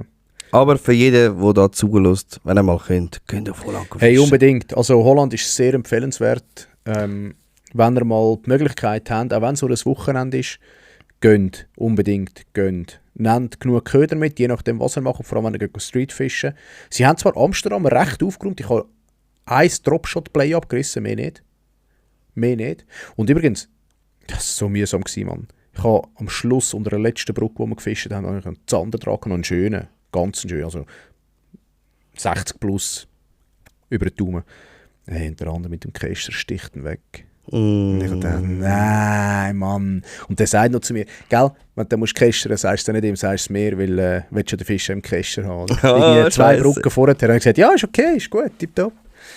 Ja, hast du ihm dann gesagt. Und das ist Dropshot-Play, weil der Zander vom Biss her hat er den Köder, ich hatte einen Dropshot gehabt, nicht Nose-Hooking, sondern wirklich aufgezogen, eigentlich wie ein Chick. Dann hat er ein bisschen tief genommen und dann hat er wie mit den Zähnen wahrscheinlich den Knopf verletzt. Und beim Wegstechen habe ich dann nur noch den Haken dran gehabt und das Play wird wahrscheinlich im Wasser gewesen sein. Ja, aber den Haken kann ich nur so können abziehen. Und dann, also habe ich wirklich nur noch ein bisschen heben und schon gelassen. Also, Gott Glück gehabt. Ja. Aber ich muss sagen, ich bin jetzt sowas von Zander-Addict. Geiler Das Fisch. ist schon geil, Ich gell? muss schon sagen, ist glaube ich jetzt schon mein neuer Lieblingsfisch. Hat es mir jetzt schon Mhm. angetan. Der Sog, einfach von dem Tok-Wali Ja. redet, also er sucht mich eigentlich ein, so, wenn er Hey, kommt. was habe ich Der gehört? ist brutal. Ich habe den Zander-Podcast mal gelost vom Viereinhalb. Hänel. Hänel, ja. Ja, das ist ein Zander-Podcast. Ja. Dass er 1,5 Liter in 0,4 Sekunden Ah ja. einsaugt. Irgendwie so, ja, in der zweiten Episode von dem, dort ist es mega spannend. Krass. Also, es ist, wenn das stimmt, gell. Das Beeindruckender Fisch. mega, Beeindruckender mega. Fisch. Und wunderschön. Ja. Wunderschön. Ich finde, also das Segli finde ich fast noch ein Spürchen schöner. So von der Zeichnung her, was schön Segli und ein schöner Zander, finde ich das Egli fast noch ein bisschen farbenfroher, aber gleich, ich finde es so ein mächtiger Fisch, auch vom Gebiss her und allem, Ja. weißt du, wie- auch von der Anatomie. So Augen, die dich gerade so anfixieren, das ist brutal, schon... ja, brutal. Es ist schon so... Vielleicht bin ich einfach auch gerade verliebt gewesen, weil ich unbedingt noch einen Zander fangen, aber es ist so... Wenn ich, den Fisch, ich habe noch nie einen Fisch so genau angeschaut, wenn ich ihn gekippt habe. Einfach gut. so... Hast du auch lange darauf hingeschafft? Ich habe lange darauf hergeschafft. Ich will euch nicht sagen, wie viele Tutorials ich reingezogen habe. Ich glaube, ich habe jede Zander Pro so reingezogen vorher. Ich habe noch Geil. nie so viele Sachen... Ja. Ich habe auch den Handle-Podcast gehört, weil der Jonas, glaube oder irgendjemand hat mir das, glaube empfohlen. Ich weiß nicht mehr, ich kann so viel tun, dass ich einfach gesagt habe, ey, es kann nicht schief Ja. gehen. Es Das darf ist ein nicht geiler schief gehen. Fisch. Ist ein geiler Ist Fisch. wirklich Ein mega. heikler Fisch, aber ein geiler Fisch. Zickiger Fisch, ja. Mega, ja. Oder wie der Sidi würde sagen, ein berechnender Fisch. Ja, das kommt Das finde ich eigentlich, Ja. das finde ich eigentlich eine schöne ist recht Bezeichnung. Ja. zutreffend, ja. Genau. Wo hast du jetzt dein PB gesetzt mit dem Zander? 65. 65 glatt. Ja. Ja. Muss, Geil. eben, ich muss sagen, ich bin dann ein bisschen enttäuscht, weil ich 2 Tage dann nicht mehr gefangen habe. Aber ich muss sagen, hey, ich bin auf Holland gefahren mit der Erwartung, ich fange ist ein Zander Ja. und es ist egal, welche Größe er hat. Also ich wäre auch mit einem 30er wieder Ja. heimgefahren und gesagt, super. Aber hey, ich muss sagen, ich habe 260er Zander gefangen, also 60 plus. Was Ja, wollte das ich ist mehr? geil. Was wollte ich mehr? Ja, und vor allem geil, eben, darfst du auch nicht vergessen, es ist Family-Zeit, es ist Ferien. Also es ist nicht einfach, du hast nicht Fischerferien gemacht. Wenn ich Fischerferien mache, dann, Ja, dann 24/7, dann wäre ich auch voll dabei. ja, nicht ganz, aber Aber so- bist sicher 16 Stunden bist du sicher am Fischen, oder? Und dann gehst du noch irgendwo, die 8 Stunden teilen sich dann auf in Retour fahren, pennen, aufstehen, wieder ans Wasser fahren. Das sind so die 8 Stunden Pause dazwischen, oder? Aber ja, also der Rest bist am Fischen. Das ist, ja. Also 2/3 Fischen, 1/3 pennen oder erholen, wenn du so willst. Ob das schlau ist, sei dahingestellt, aber es ist geil. Und das machst du halt nicht, wenn du Familie hast. Wenn, Ja. wenn du mit der Familie dort bist, Dann machst du würde ich das auch nicht nicht machen. Ja, Mann, da gehst du fischen, mal zwischendurch einmal, 2-mal, 3-mal und geniessest den Abend auch, geniessest Zeit mit der Family, aber ja. Aber ich würde sagen, Holland ist ein Land, wo du das auch eher kannst erlauben, wenn die Bedingungen stimmen, weil dann kannst du auch eine Stunde ins Wasser gehen und voll gute Stunde haben. Ja, richtig, ja. Das ist Würde ich so. jetzt so behaupten, was in der Schweiz nicht kannst. Vor allem, wenn halt dann die Abendstunde kannst nutzen, wenn dann das Kind mal schläft und kannst sagen, weißt du was, komm ich auch so geschwind, wir sind da gerade am Wasser, gehe ich noch geschwind 4-5 Brücken machen. Hey, hau weg, was geht. Das ist ein bisschen das Learning, das ich mitnehme aus Holland. Nächstes Mal fahre ich weniger Auto. Ja. Ich hätte vor der Haustür eben einen Seitenarm von der Maß gehabt mit schönen Bauern. Also- Habe ich nie ausprobiert, hätte ich können machen. Also Wäre viel besser. Hertog Bosch, oder Hertogen Bosch, oder wie das heisst, Herzogenbuchse, ist, also wir sind mal mit dem Kajak dort gewesen. Das war brachial gewesen, also es war wirklich geil gewesen. Und der andere ist vom Ufer aus gewesen, und der hat auch seine Fische gefangen, weißt du. Genau, Das ist wirklich geil. Also, Eben, ich bin zum zweiten Mal in Holland. Das ist wie so das Learning, wo ich sage, Ja. nehme ich mit. Weniger Auto fahren ist glaube ich, mehr Arbeitszeit. mehr vor der Haustür fischen. Ja. Also wir haben jetzt, das Jahr haben wir es auch ganz krass geplant. Haben wir wirklich gesagt, gehabt, wir wollen Spots, die maximal eine halbe Stunde, maximal 35 Minuten von uns daheim weg sind und wo du aber einen ganzen Tag kannst verweilen. Weil das Umfahren ist einfach vergebene Zeit. Ja, voll. Und er hat gesagt, ja, mir ist es ja gleich mit dem Kajak. Mich kannst du irgendwo unterwegs rausrühren oder nimmst du wieder dann und dann kann ich mich locker einen Tag verweilen. Das gehe ich auf dem Fluss. Aber für die anderen, die vom Ufer aus fischen, ist halt schon so, gell? Ich meine, wenn du siehst, du gehst in eine Ortschaft, die viele Brücken hat, das schreit ja förmlich nach Zander und nach Verweilen und nach Fischen. Oder? Und das ist halt schon geil. Wenn du dich dort ein bisschen informieren kannst, haben wir ja schon gezeigt in der letzten Episode, wie das so ein bisschen funktioniert, dann, hey, der Hammer, gute Vorbereitung bringt dir auch den Fisch. Das, und was ich vor allem in Holland gelernt habe, ist, Struktur heisst Fisch. Punkt. Egal. Auch wenn du 3-mal abreissest, beim 4. Mal kommt dann vielleicht der Fisch. Voll. Das, ja. Das ist vor allem in Holland, wo ich das gelernt habe. Ja. Hey jo, haben wir ein bisschen ausgeholt in meine Woche, deine Woche? Ja, und ich glaube, wir haben das auch gerade so ein bisschen zum Thema gemacht, würde ich sagen, oder? Jawohl. Also... Du meinst Infos aus der Szene?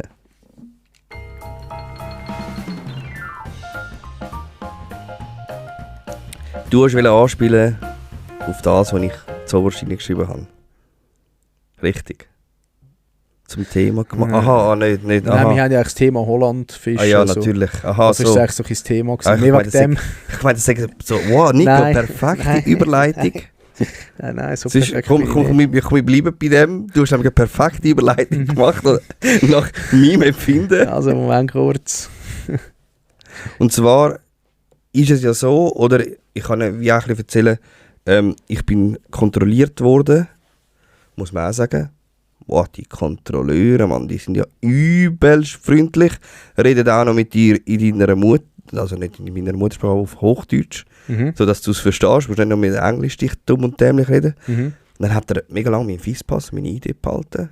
Hat er mich kontrolliert. Ich habe gesagt, Kollege, warum behaltest du mein Ding so lange? Hast du ja gesehen, stimmt alles, ist okay, kann ich weiterfischen. Und dann mega freundlich, hey, eben, nächstes Jahr musst du schauen, du bist in einem Verein, wo nächstes Jahr nicht mehr dabei ist. Hey, kannst nur noch im Norden fischen, das bedeutet das und das und das. Hast du den Fisspass am gleichen Ort wie ich? Ja, wir haben Den Friedensjob, gell? Genau, wir sind im gleichen Verein. Und da habe ich gedacht, wow, mega freundlich. Danke für das. So. Mega. Und auf darauf ab, ich glaube, ich habe im letzten Podcast habe ich schon gesagt, dass Rotterdam ausgestiegen ist. Ja. Ich habe jetzt gerade noch gesehen, vor wenigen Wochen ist Kampen, wo ich war, auch ausgestiegen. Aus dem Ganzen. Ich verstehe es noch nicht ganz so, aber ich habe jemanden gefunden, der uns das ganz genau erklären kann. Genau, und ich würde sagen, wir hören mal in die Sprachnachricht von Robin. Salut zusammen, ich hoffe, geht euch allen so weit, so gut. Doli hat mich schon gebeten, um etwas darüber zu erzählen, was nächstes Jahr in Holland wird ändern bezüglich Patentbezug und wieso das so wie gekommen ist oder was der Grund ist dafür. Und der Grund ist eigentlich ein simpler. Man will die Schlagkraft von der Fischereiverbände in Holland in der Politik und in der Gesellschaft erhöhen. Und für das ist halt doch ein Zusammenschluss von den verschiedenen Föderationen, die es gibt, notwendig, um da den Druck in der Politik hochzuhalten. Es gibt leider doch halt immer noch genug Gegendruck, wo die Fischerei verbieten will. Und so muss man halt auch politisch auf die Hinterbeine stehen und das alles ein bisschen zusammenfassen. Bis anhin hat es Sportfischerei in Nederland gegeben mit den 7 Regionalverbänden, den sogenannten Regionale Federaties. Und die schliessen sich jetzt zusammen zu der Sportfisch-Uni. Jetzt ist es nicht so ganz so einfach abgelaufen, wie sich das viele vorgestellt haben. Es sind jetzt 6 Verbände von den Regionalverbänden, die sich zusammenschliessen, mit Ausnahme von Friesland. Das heisst, in diesen 6 Verbänden, eigentlich praktisch ganz Holland, kann man normal einfach einen Fischpass kaufen und fischen, wie man sich bis anhin gewohnt ist. Man kann einfach im Map schauen, wo man fischen darf.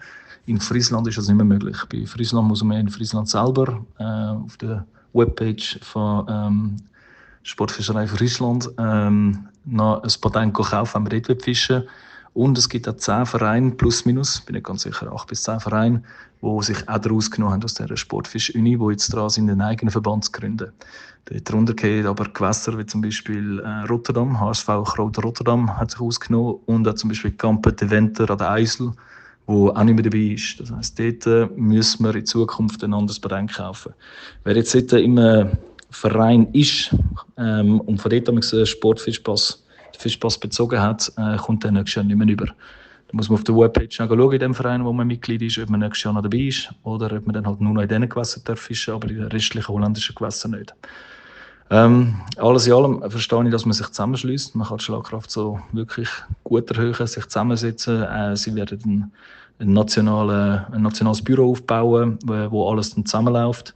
Die Preise werden sich nicht gross verändern, je nachdem, in welcher Federation der Verein angeschlossen ist, wo man selber Mitglied ist, wird sich vielleicht ein paar Euro mehr oder ein paar Euro weniger, plus minus, aber immer um die 35 bis 40 Euro im Jahr in Rechnung gestellt werden. Aber man muss sicher darauf achten, nächstes Jahr, zum zu schauen, wo man fischt. Es ist immer noch sehr einfach, wie gesagt, viel einfacher als in der Schweiz zum an ein Patent kommen. Aber wenn man Rotterdam fischt oder an der Eisel fischt, einfach mal schnell auf der App schauen, ob man dort noch fischen in Zukunft.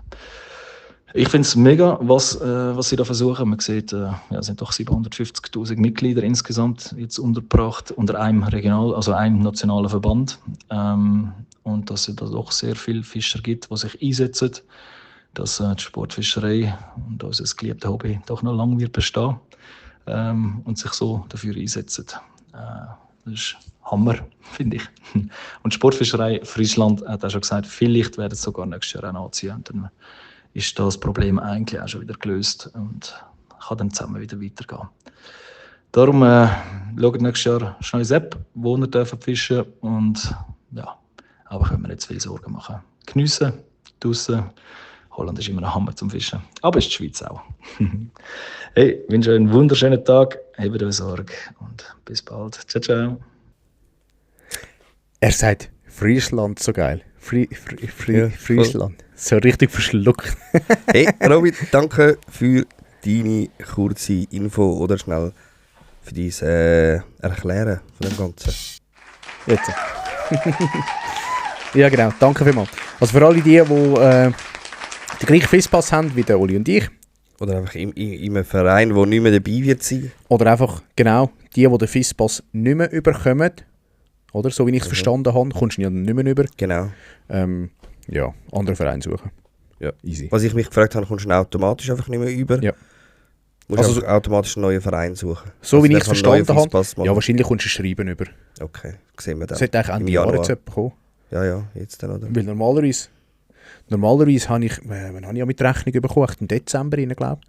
Könnte sein, ja. Für den neuen Fisspass. Und dann hast du noch im Januar oder sogar noch im Dezember rein bekommen, dass du gerade loslegen können. Ja. Also schaut da gut her. Ja, absolut. Und sonst kommen wir dann sicher Post über. Aber Ja. danke nochmal, Robin. Dann mache ich doch gerade noch schnell weiter.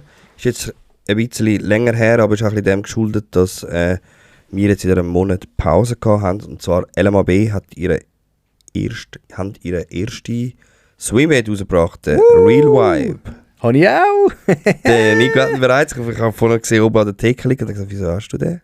Warum hast du den? Ich habe mir bei Hecht und Barsch eine Halloween-Box gekauft, so eine Überraschungs-Halloween-Box. Ich habe gefunden, ich gönne mir das einmal. Ich bin zu einem krassen Konsumopfer geworden, durch den YPC natürlich. Und habe dann gefunden, hey, komm, weißt du was, Adventskalender oder Überraschungsboxen. So. Ich gesagt, ja, komm, ich habe mir noch nie so eine Überraschungsbox gegönnt. Ja, ich mache doch das einmal. Und dann habe ich es gemacht. Also ich muss sagen, es sind noch coole Sachen drin. Es ist ein Real Vibe drin, ist in einer Sonderfarbe, so einer Halloween-Sonderfarbe, die ich am Freitag fischen werde. Finde ich, ist schon noch geil, so mit dem Skelett gemacht. Finde ich cool. Ja, Hätte jetzt können schlimmer sein. ist rein optisch für den Fischer ist cool. Ist cool, Ja. ob es für den Fischer etwas bringt, sei dahingestellt. Aber wie auch bei Filmen so, musst du halt den Fischer zuerst fangen, bevor der Fischer den Fisch fängt. Ein Flash-Vibe, also ein Twitch-Bait ist drin gewesen. Finde ich noch cooles Dekor, ist so eine Holo-Folie, finde ich noch geil. Dann war Savage Gear Craw drin, 4D Craw. Ja, ist jetzt okay. Ich bin nicht so der Craw-Fischer und ich habe das Gefühl, für uns in der Schweiz ist die eher ein bisschen zu bullig, zu mächtig. Zu gross, ja. Dann ist noch von der Nace irgendetwas drin. Gewesen. Ja. In einer ganz wüsten Farbe, die ich nie fischen würde. Oli, willst du es mitnehmen? Kannst du mitnehmen natürlich. Nein, ist nicht meine Ja, Farbe. siehst. Und dann ist noch irgendwie so eine... Lure Chunks Finisher heisst er. Heisst der, okay. Ja. Finde ich recht... Den habe ich eigentlich schäbig gefunden. Weil es hat keinen Beschreibung. Es ist einfach... Es sind 6 Köder oder so in einem Blister rein, so einem Hartblister verpackt, ohne Beschriftung, ohne irgendwie sonst irgendetwas. Ja, das ist so ein bisschen wie... Da nimmt das auch noch mit, zu dem Stil. Das heisst ja Süßes oder Saures. Ja, es ist Das ist ein wirklich... bisschen Saures dabei. Ja, aber es ist... Also, einfach so ein Restbestand noch reingerührt. Ja, genau. Ja, das habe ich jetzt wirklich ein bisschen schäbig gefunden, so richtig so ein bisschen amateurmässig. Aber der Rest war geil, es war noch schön Schreiben dabei, danke vielmals, noch ein paar Sticker dabei, so mega cool. Das hat schon gepasst. Aber, ja. Du, für 30 €, ich glaube 30 € hat sie gekostet, 40 €. Es gibt verschiedene Ja, ich Boxen. bin mir nicht mehr sicher, ich müsste mal schauen. Ich glaube, Halloween gibt es nur eine, oder? Schon? Ich habe gemeint, Ja. es gibt auch so verschiedene Preisklassen. Das ist aber bei Lure Drop. Ist das bei Lure Drop? Okay. Ja, Okay, ja, ich keine tu- Ahnung. Ja. Aber es ist, ja, genau, darum habe ich den Real Vibe. Ja. Bin ich gespannt, was du dann von dem erzählst, wie der läuft. Johannes Gasser fängt, glaube ich, brutal gut am Bodensee mit. Ja, ich als ambitionierter Swimbait-Fischer Ja. kann dir das Ja, also ich kann den nur anschauen und dann erzählt er mir. das ist super. Ja, ich bin gespannt, ja. Wo wir eigentlich schon beim nächsten Thema sind, wo ich dich einfach fragen wollte, Adventskalender. Hast du dir einen zutun? Du hast es einfach vorhin gerade beantwortet. Nein. Ja, nein, das heisst nur, ich habe mir den von Hecht und Barsch nicht zugetan. Ich bin ein bisschen im Struggle, ehrlich gesagt. Weil es gibt so verdammt viele Kalender. Kannst du von überall einen Kalender Ja, haben? mittlerweile hat jede Marke einen eigenen Kalender. Ja. Ich bin am Struggle. Wahrscheinlich, wenn ich mir einen würde zutun, dann einen von Westin. Mit der Westin Swim? Nein. Okay. Nein, nicht mit der Ja. Swim. Finde ich, ist nicht meine Fischerei. Finde ich so ein bisschen, brauche ich zu wenig. Nein, wenn dann so ein bisschen der gemischte von Westin, der Predator. Ja. Der würde mich am ehesten reizen. Vielleicht hole ich mir den noch über Deutschland, über den Match Fish Shop, so für mich. Ja. Ich war im Wehrweiss, LMAB, also Hecht und Barsch, Adventskalender, Westin, Predator und Savage Gear. Das sind so ein bisschen die drei, wo ich so ein bisschen mal ins Auge gefasst habe. Savage Gear, ich finde es irgendwie, den Hecht und Barsch würde ich am meisten ansprechen, ehrlich gesagt, weil das ist einer, wo viele verschiedene Brands drin hat und das finde ich schon noch cool, wenn du so ein bisschen von allem ein bisschen etwas hast, anstatt nur von einer Marke. Und ja, Savage Gear hat nur von sich und Westin hat nur von sich. Wo ich muss sagen, Westin ist sicher eine solide Marke. Savage Gear, finde ich, hat auch viel, wo ich nicht fische. Klar, Westin auch, aber ich glaube, Westin würde mich am ehesten ansprechen. Darum wenn dann wahrscheinlich eher Westin. Ja. Mal schauen. Aber ich kann noch kennen. Und du? Ich habe auch dieses Jahr noch keinen. Ich habe einmal den von LMAB gehabt, seit sie angefangen haben mit dem Adventskalender. Und ich den eigentlich jedes Jahr bestellt. Und das ist jetzt das erste Jahr, wo ich glaube, sage, ich verzichte. Warum? Einfach weil es die letzten paar Jahre eben, ich könnte vielleicht an einer Hand abzählen, was ich noch fische von diesem Kalender und den Rest hast du einfach. Habe ich jetzt mittlerweile wieder verschenkt. Und ich dachte, ja, es reut mich irgendwie auch das Geld. Eben auch schon jetzt, wo ich Teamangler bin bei Fish Explorer, wo ich gesagt habe, hey, für mich zählt jetzt momentan Stucki und Toppis, wo ich Fokus will legen. Was bringt mir dann? Klar, ich fische auch noch andere Marken wie OSP und so Sachen. Aber was nützt mir jetzt ein Flash-Wipe von LMAB? Ja, Ist einfach in meiner Box toll. Weiss nicht, es reut mich irgendwie das Geld, obwohl mich mega wundern, weil ich ihn halt schon seit Anfang an bestellt, wie sie sich verbessern, wie sie sich weiterentwickeln. Aber ich muss auch sagen, ich habe jetzt gerade mit dem Michael, wo ich bin fischen in Holland, habe ich auch ein bisschen darüber geredet, über Adventskalender. Es fehlt mir noch so ein bisschen der Adventskalender, der ein bisschen mehr bietet. Ich habe das Gefühl, es ist mega viel eben so köderlastig. Ja, klar, da kommst du einen Gummifisch über, kommst du irgendwann später mal die passenden Chickköpfe über, kommst einen Wobbler über. Aber irgendwie so innovativ, weißt du, wie so vielleicht mal eine Stirnlampe oder irgendwie eine Zange, irgendwie, weißt du, irgendetwas, was du auch sonst noch brauchst als Fischer. Das fehlt mir einmal noch in den Adventskalender rein. Das fände ich noch cool, wenn es einen gibt, wo dir auch noch sonst Terminal Tackle noch ein bisschen bietet. Nicht nur, nicht nur Chickköpfe, Snaps und Stahlvorfächer, sondern auch mal eben eine Zange, ein Hakenlöser, ein Clipper. Ja. Ja. Irgendwie ein bisschen so, ich weiß auch nicht. Das fände ich noch cool. Ich weiss, wir haben, sorry, ja. Ja, nein, sag nur. Wir haben von My Tackle Box damals, haben wir auch so Terminal Tackle Boxen noch eingepackt. Ja. Als das 24. Türli zum Beispiel. Eben, das ist schon noch cool. Das ist schon noch geil, ja. Das ist schon noch geil, ja. Die Idee ist eigentlich schon noch cool, aber gell, herum musst du dich eben auch fragen, wer hat keine Zange dabei beim Fischen? Also weißt, das gibt's, aber es ist ja etwas, wo auch vielleicht mal ins Wasser geht, absaugt. Ja, aber was verlierst du eher, einen Köder oder eine Zange? Ja, schon in weißt, Köder, ja. Und ich glaube, beim Köder kannst du dich halt eher auch ein bisschen auf Neues vorbereiten, während dann bei der Zange halt einfach, cool, die Zange, ja gut, easy, hänge ich mit der Werkstatt hier. So ein ja, und bei LMAB, was ich auch muss sagen, was mich extrem stört, sind die Sonderfarben, wo immer kommen so, ja, weiß ich nicht, Happy Santa und dann ist ja so weiß-rot. Ja, gut. Ja. So, cool. Ja, weißt du, das Fischi, das würde ich im Laden nie kaufen, ja, weil es einfach nicht Fisch. Ja. Wenn es eine geile Sonderfarbe wäre, dann würdest du sagen, mal, die kann bei uns fangen, dann ja, absolut. Ja, das ist wie so ein bisschen, wo ich, ja eben, weiß nicht, ich habe mich noch nicht entschieden, meine Frau stresst mich, du hast keinen Weihnachtskalender. Also ich habe mega gerne Weihnachten, das ist so, das gehört wirklich dazu. Aber Aber ja, es reizt mich das ja nicht, weil ich sage, hey, 95% davon brauche ich nicht. Und das ist schade. Du hast ja noch einen Monat Zeit, oder? Es ist auch immer noch einen Monat Zeit, um etwas... Ja, muss mir auch mal noch ein bisschen anschauen. Es gibt ja den von, wie heisst Yoshi Maxi und so, wie heisst, ich habe es ganz vergessen. Zeck. Also, wie? Zeck? Nein, die sind nicht mehr bei Zeck, ja. Ah, okay. Der Yoshi ist ja mittlerweile bei Westin, der Maxi ist bei Camo Tackle. Und die haben irgendwie so Boxen, so Monatsboxen und so, und die macht auch einen Abfahrtskalender. Vielleicht der etwas, aber eben. Ja, Also meine Fishing-Box hat es ja mal noch gegeben. Ja. Aber die gibt es nicht mehr. Der wäre auch mega cool gewesen, gibt es den nicht mehr. Eben ja, und sonst eben, dann hast du Ganki, wie du gesagt, Ganki, Westin, die sind halt alle Stimmt, die gibt es ja auch, Ilex gibt es ja auch, genau. Ilex Nein, es sind auch einen, der kostet aber 100, weiß nicht, 300, 120 Stutz und sowas. Wie viel? Weiß auch nicht mehr. Viel, jedenfalls viel für einen Adventskalender. Ja. Ich will jetzt keine falschen Preise sagen, aber ich habe den Preis angeschaut und dachte so, nein.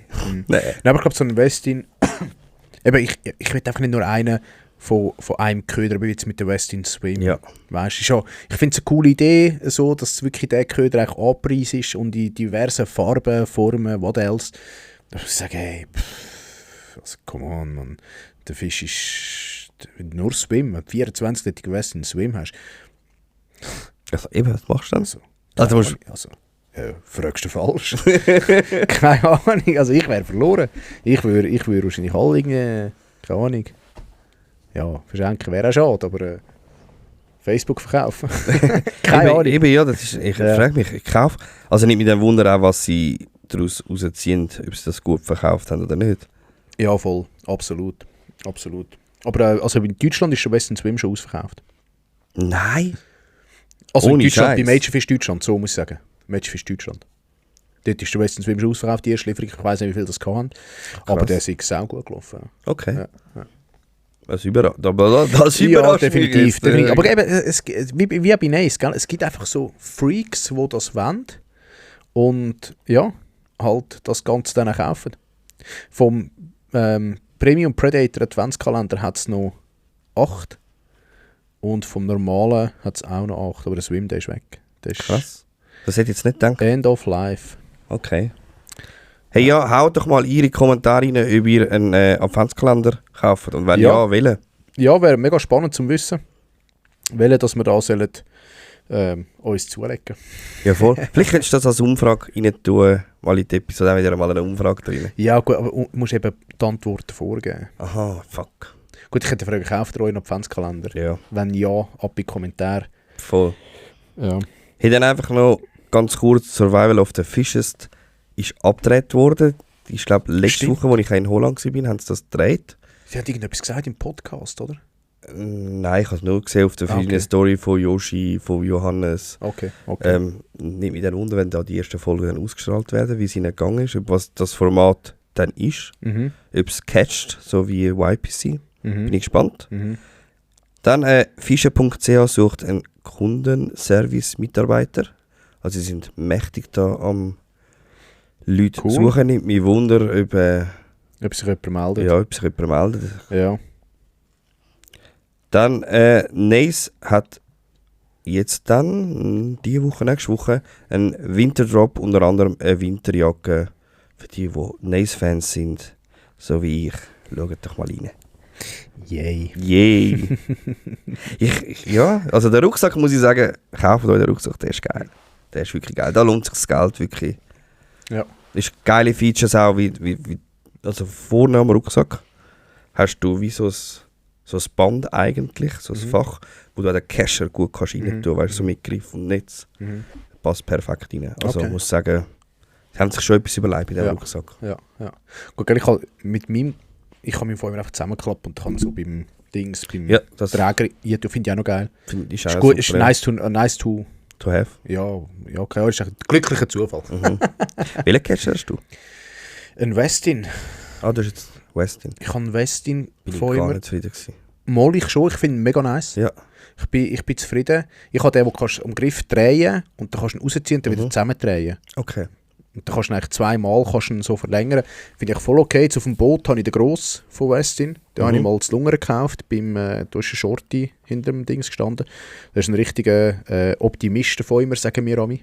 weil er so gross ist. Dort würdest du einen 3 Meter Hecht reinbringen. Ach, geil. Und wenn ich normal unterwegs bin, so, oder uns oder so auf dem Ufer, dann habe ich eigentlich in der Regel den kleineren, ein handlichen dabei.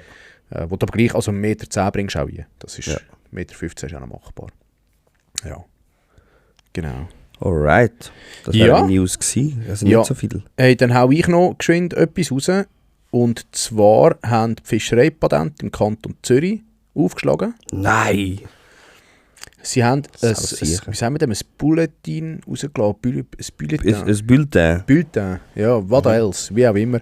Und sie haben auch gesagt, dass sie über die Jahre verschiedene Patente hatten mit See, Boot, Erwachsen, bla bla bla, etc. pp. Und sie haben jetzt alles ein bisschen vereinheitlicht, was aber auch geil ist, finde ich. Also es hat Vor- und Nachteile. Das heisst? Das heisst, grundsätzlich kannst du ein See- oder ein Flusspatent lösen. Kanton Zürich. Ich kann dir jetzt nicht genau sagen, was beim Fluss alles dabei ist. Also die man kennt hat. Der Lindkanal und so. Ja, der Linkkanal ist sicher dabei, die Limmat ist dabei. Aber ich kann dir nicht sagen, was alles genau dabei ist mit diesen Flussgewässern. Steht alles in dem... Bulletin. Danke. Okay. Seepatent erwachsen, Ufer kostet 150 Stutz. Und Das Jahrespatent. Das Jahrespatent, ja. Mhm. Das hat vorher 90 Stutz gekostet. Meint es. Aber nur für den Zürichsee. Und neu ist auch Obersee. Und ich meinte, es ist eigentlich so wie ein 3-See. Oh, das ist aber geil. Ich müsste es eigentlich genau nachschauen. Das wäre ja mega geil. Ich has Dann gemeint. finde ich es dann Ich has ist okay, gemeint. der Aufschlag. Ja, warte, ich kann es schnell nachschauen. Weil das Ich ist has das, was nämlich mich gerade immer da. ein bisschen Ja, aufgeregt absolut, hat. absolut. Dass man für den Obersee... Die Preise sind seit rund 15 Jahren nicht mehr gestiegen. Wird zudem sagen, Fischerei, genau. Und du kannst eigentlich die Fischereiberechtigung vom Boot aus sowie das Gaspatent wird ab 26 als Option angeboten. Daher auch während des Jahres, kannst du auch während dem Jahr erwerben. Das ist auch super, ja. Und für den Papierpatentbezug zahlen die Fischer zusätzliche Bearbeitungsgebühr von 10 Franken. Also wenn du noch Papierform willst. Ja, also sie wollen eigentlich alle aufs App bringen, was auch durchaus sinnvoll ist. Also, das ist, ja, also. Genau, neu gibt es nur noch ein Seepatent, welches die Fischerei in allen 3 großen Seen sowie dem Zürich-Obersee ermöglicht. Ebenso ist ein Flusspatent für die beiden Patentstrecken an Limmat, Revier 358 und Rhein, Revier 32 erhältlich.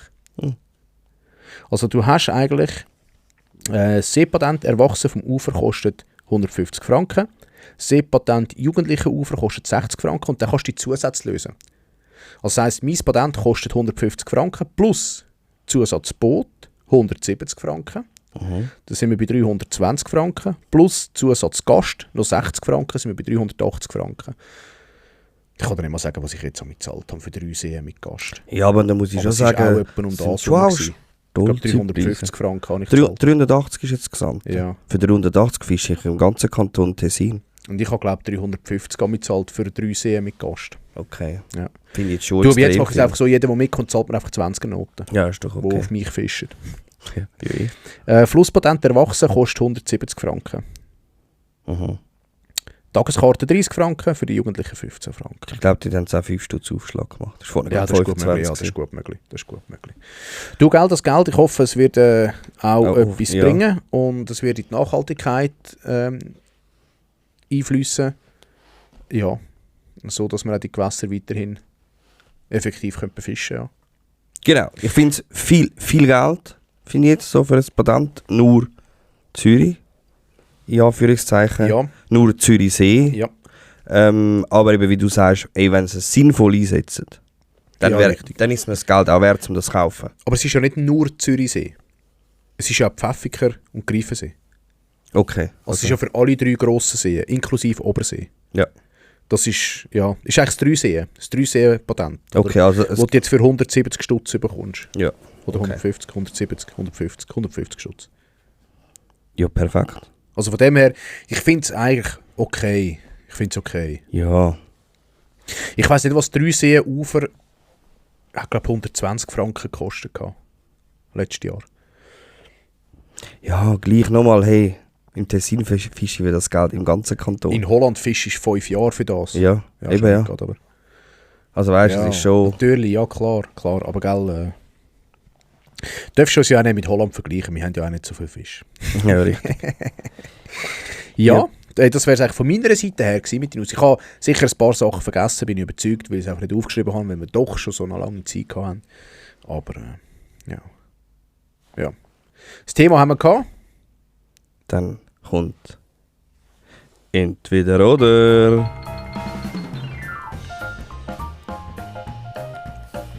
Ich muss jetzt an dieser Stelle beichten, ich habe mich überhaupt nicht vorbereitet. Gut, habe ich mal eine Liste gemacht, was man so den Nico könnte fragen. Herrlich, und es sind sicher Fragen, die ich schon mal beantwortet habe. Nein, es sind Was? ein bisschen gelutschte Fragen. Wirklich? Mhm. So ein bisschen Standardfragen. Ja, so ein bisschen Standardfragen. Herrlich. Okay, sorry, es ist halt nicht anders machbar. Nächstes Mal... nächstes Mal mit mir zusammen. Ja. Nächstes Mal sind wir wieder zusammen. Nein, das geht. Gut, also haben wir verstartet. 1,30 Meter Fisch oder 4 U30er? 4 U90er. 94er. Ja. Am gleichen Tag? Ja. Ja, also ich nehme gerne 94er im Gegensatz. Also ich habe lieber Frequenz, wenn es so ist. Klar ist 1,30 Meter auch schön, aber den hole ich dann ein anderes Mal. Die Frequenz finde ich fast angenehmer. Der 1,30 Meter ist schön, aber den hast du nur einmal. Und die 90er hast du immer wieder und hast immer wieder das Gefühl, es ist 1,30 Meter. Wow. Okay. Ich lasse mich gerne da ein bisschen auf die Spiele raus. Gut, dann lieber in Florida oder im Amazonas fischen? Ich glaube, der Amazonas. Der Amazonas würde mich recht reizen. Ja. Absolut. Voll, wäre ich auch. Das Florida... Aber Florida hat schon auch geil mit Meer und... Ja, ich bin nicht der Meerfischer. Ja, ich auch nicht, aber hat schon noch geile Fische drin zum Fischen. Ja, aber mit dem Meer, also hast du schon mal am Meer? Ja, mal, du hast schon am Meer ein gefischt. paar Mal am Meer. Ich habe auch schon am Meer gefischt und das hat mich einfach nicht gepackt. Also ich bin nie auf dem Meer gewesen, also draussen mal einmal, aber dort haben wir nicht viel gehabt. Aber sonst eigentlich schon, nein, Amazonas, ganz klar. Ja. Jetzt habe ich leider nur noch so gelutschte. Was sind die jetzt noch nicht durch? Nein, es hat noch eine. Lieber ein Craw oder ein Shrimp? Also lieber ein Krebs oder ein Shrimp? Ein Shrimp. Habe ich bessere Erfahrungen gemacht. Gut, das wäre es gewesen. Sorry. Warte. Auch da wird ich mich in nächster Zeit ein bisschen besser Ja, ich muss auch wieder vorbereiten. ein paar aufschreiben. Aber gell, mir spielt das schon 2 Jahre. Ja, Jetzt es ist auch, ich merke, es ist 2-Jährigen, Oli. geil. Es gibt eine Spezialfolge zum 2-Jährigen. Schon wieder? Das, ja. Nein, doch, es gibt nicht nochmal so in dem Ausmaß, was wir gemacht haben, aber wir haben schon eine Spezialfolge geplant. Weißt du jetzt schon nicht, was ich Ja, gesagt cool. habe? Ja, mal, ich freue mich drauf. Es wird Nein, ich weiss speziell. grad nicht. Nein, ich Es weiss wird grad speziell. nicht. Okay. Ja, liebe Leute, ich glaube... Wir haben da, glaube ich, genug Volk gequasselt. ja, aber wir müssen ein bisschen reinkommen, merke ich. Ich bin ein bisschen draussen aus dem Podcast-Game. Es ist Ja, mir nicht mehr so leicht gefallen wie auch schon. Nein, mal mir eigentlich schon so ein bisschen plaudern. Ich habe es schon ein bisschen vermisst. Aber die Vorbereitung dürfte ein bisschen besser. Aber wir haben jetzt doch mit einer okay Vorbereitung eine rechte Zeit hingebracht. Ja, und wir haben ja heute nicht das Thema... Ja, mal Holland halt. Ja, nicht Thema, wie wir vorhin schon Themen Aber ja, gehabt haben. ja, es aber ist das wird so, dann es ist wieder kommen. Absolut. Nächstes Mal wieder eine geile Episode. Wieder Ja, unbedingt. ein Gast. Ich glaube, das können wir Ja, das sagen. kann man sagen, sicher. Wer es ist, werdet ihr dann erfahren. Mhm. Hören ihr wieder anhand vom Intro. Oh, Scheiße, ja. Stimmt, da habe ich wieder etwas zu. Ja, der Oli muss wieder ein bisschen hinter die Säcke. Jetzt kommt es wieder für den Oli, jetzt muss wieder Gas geben.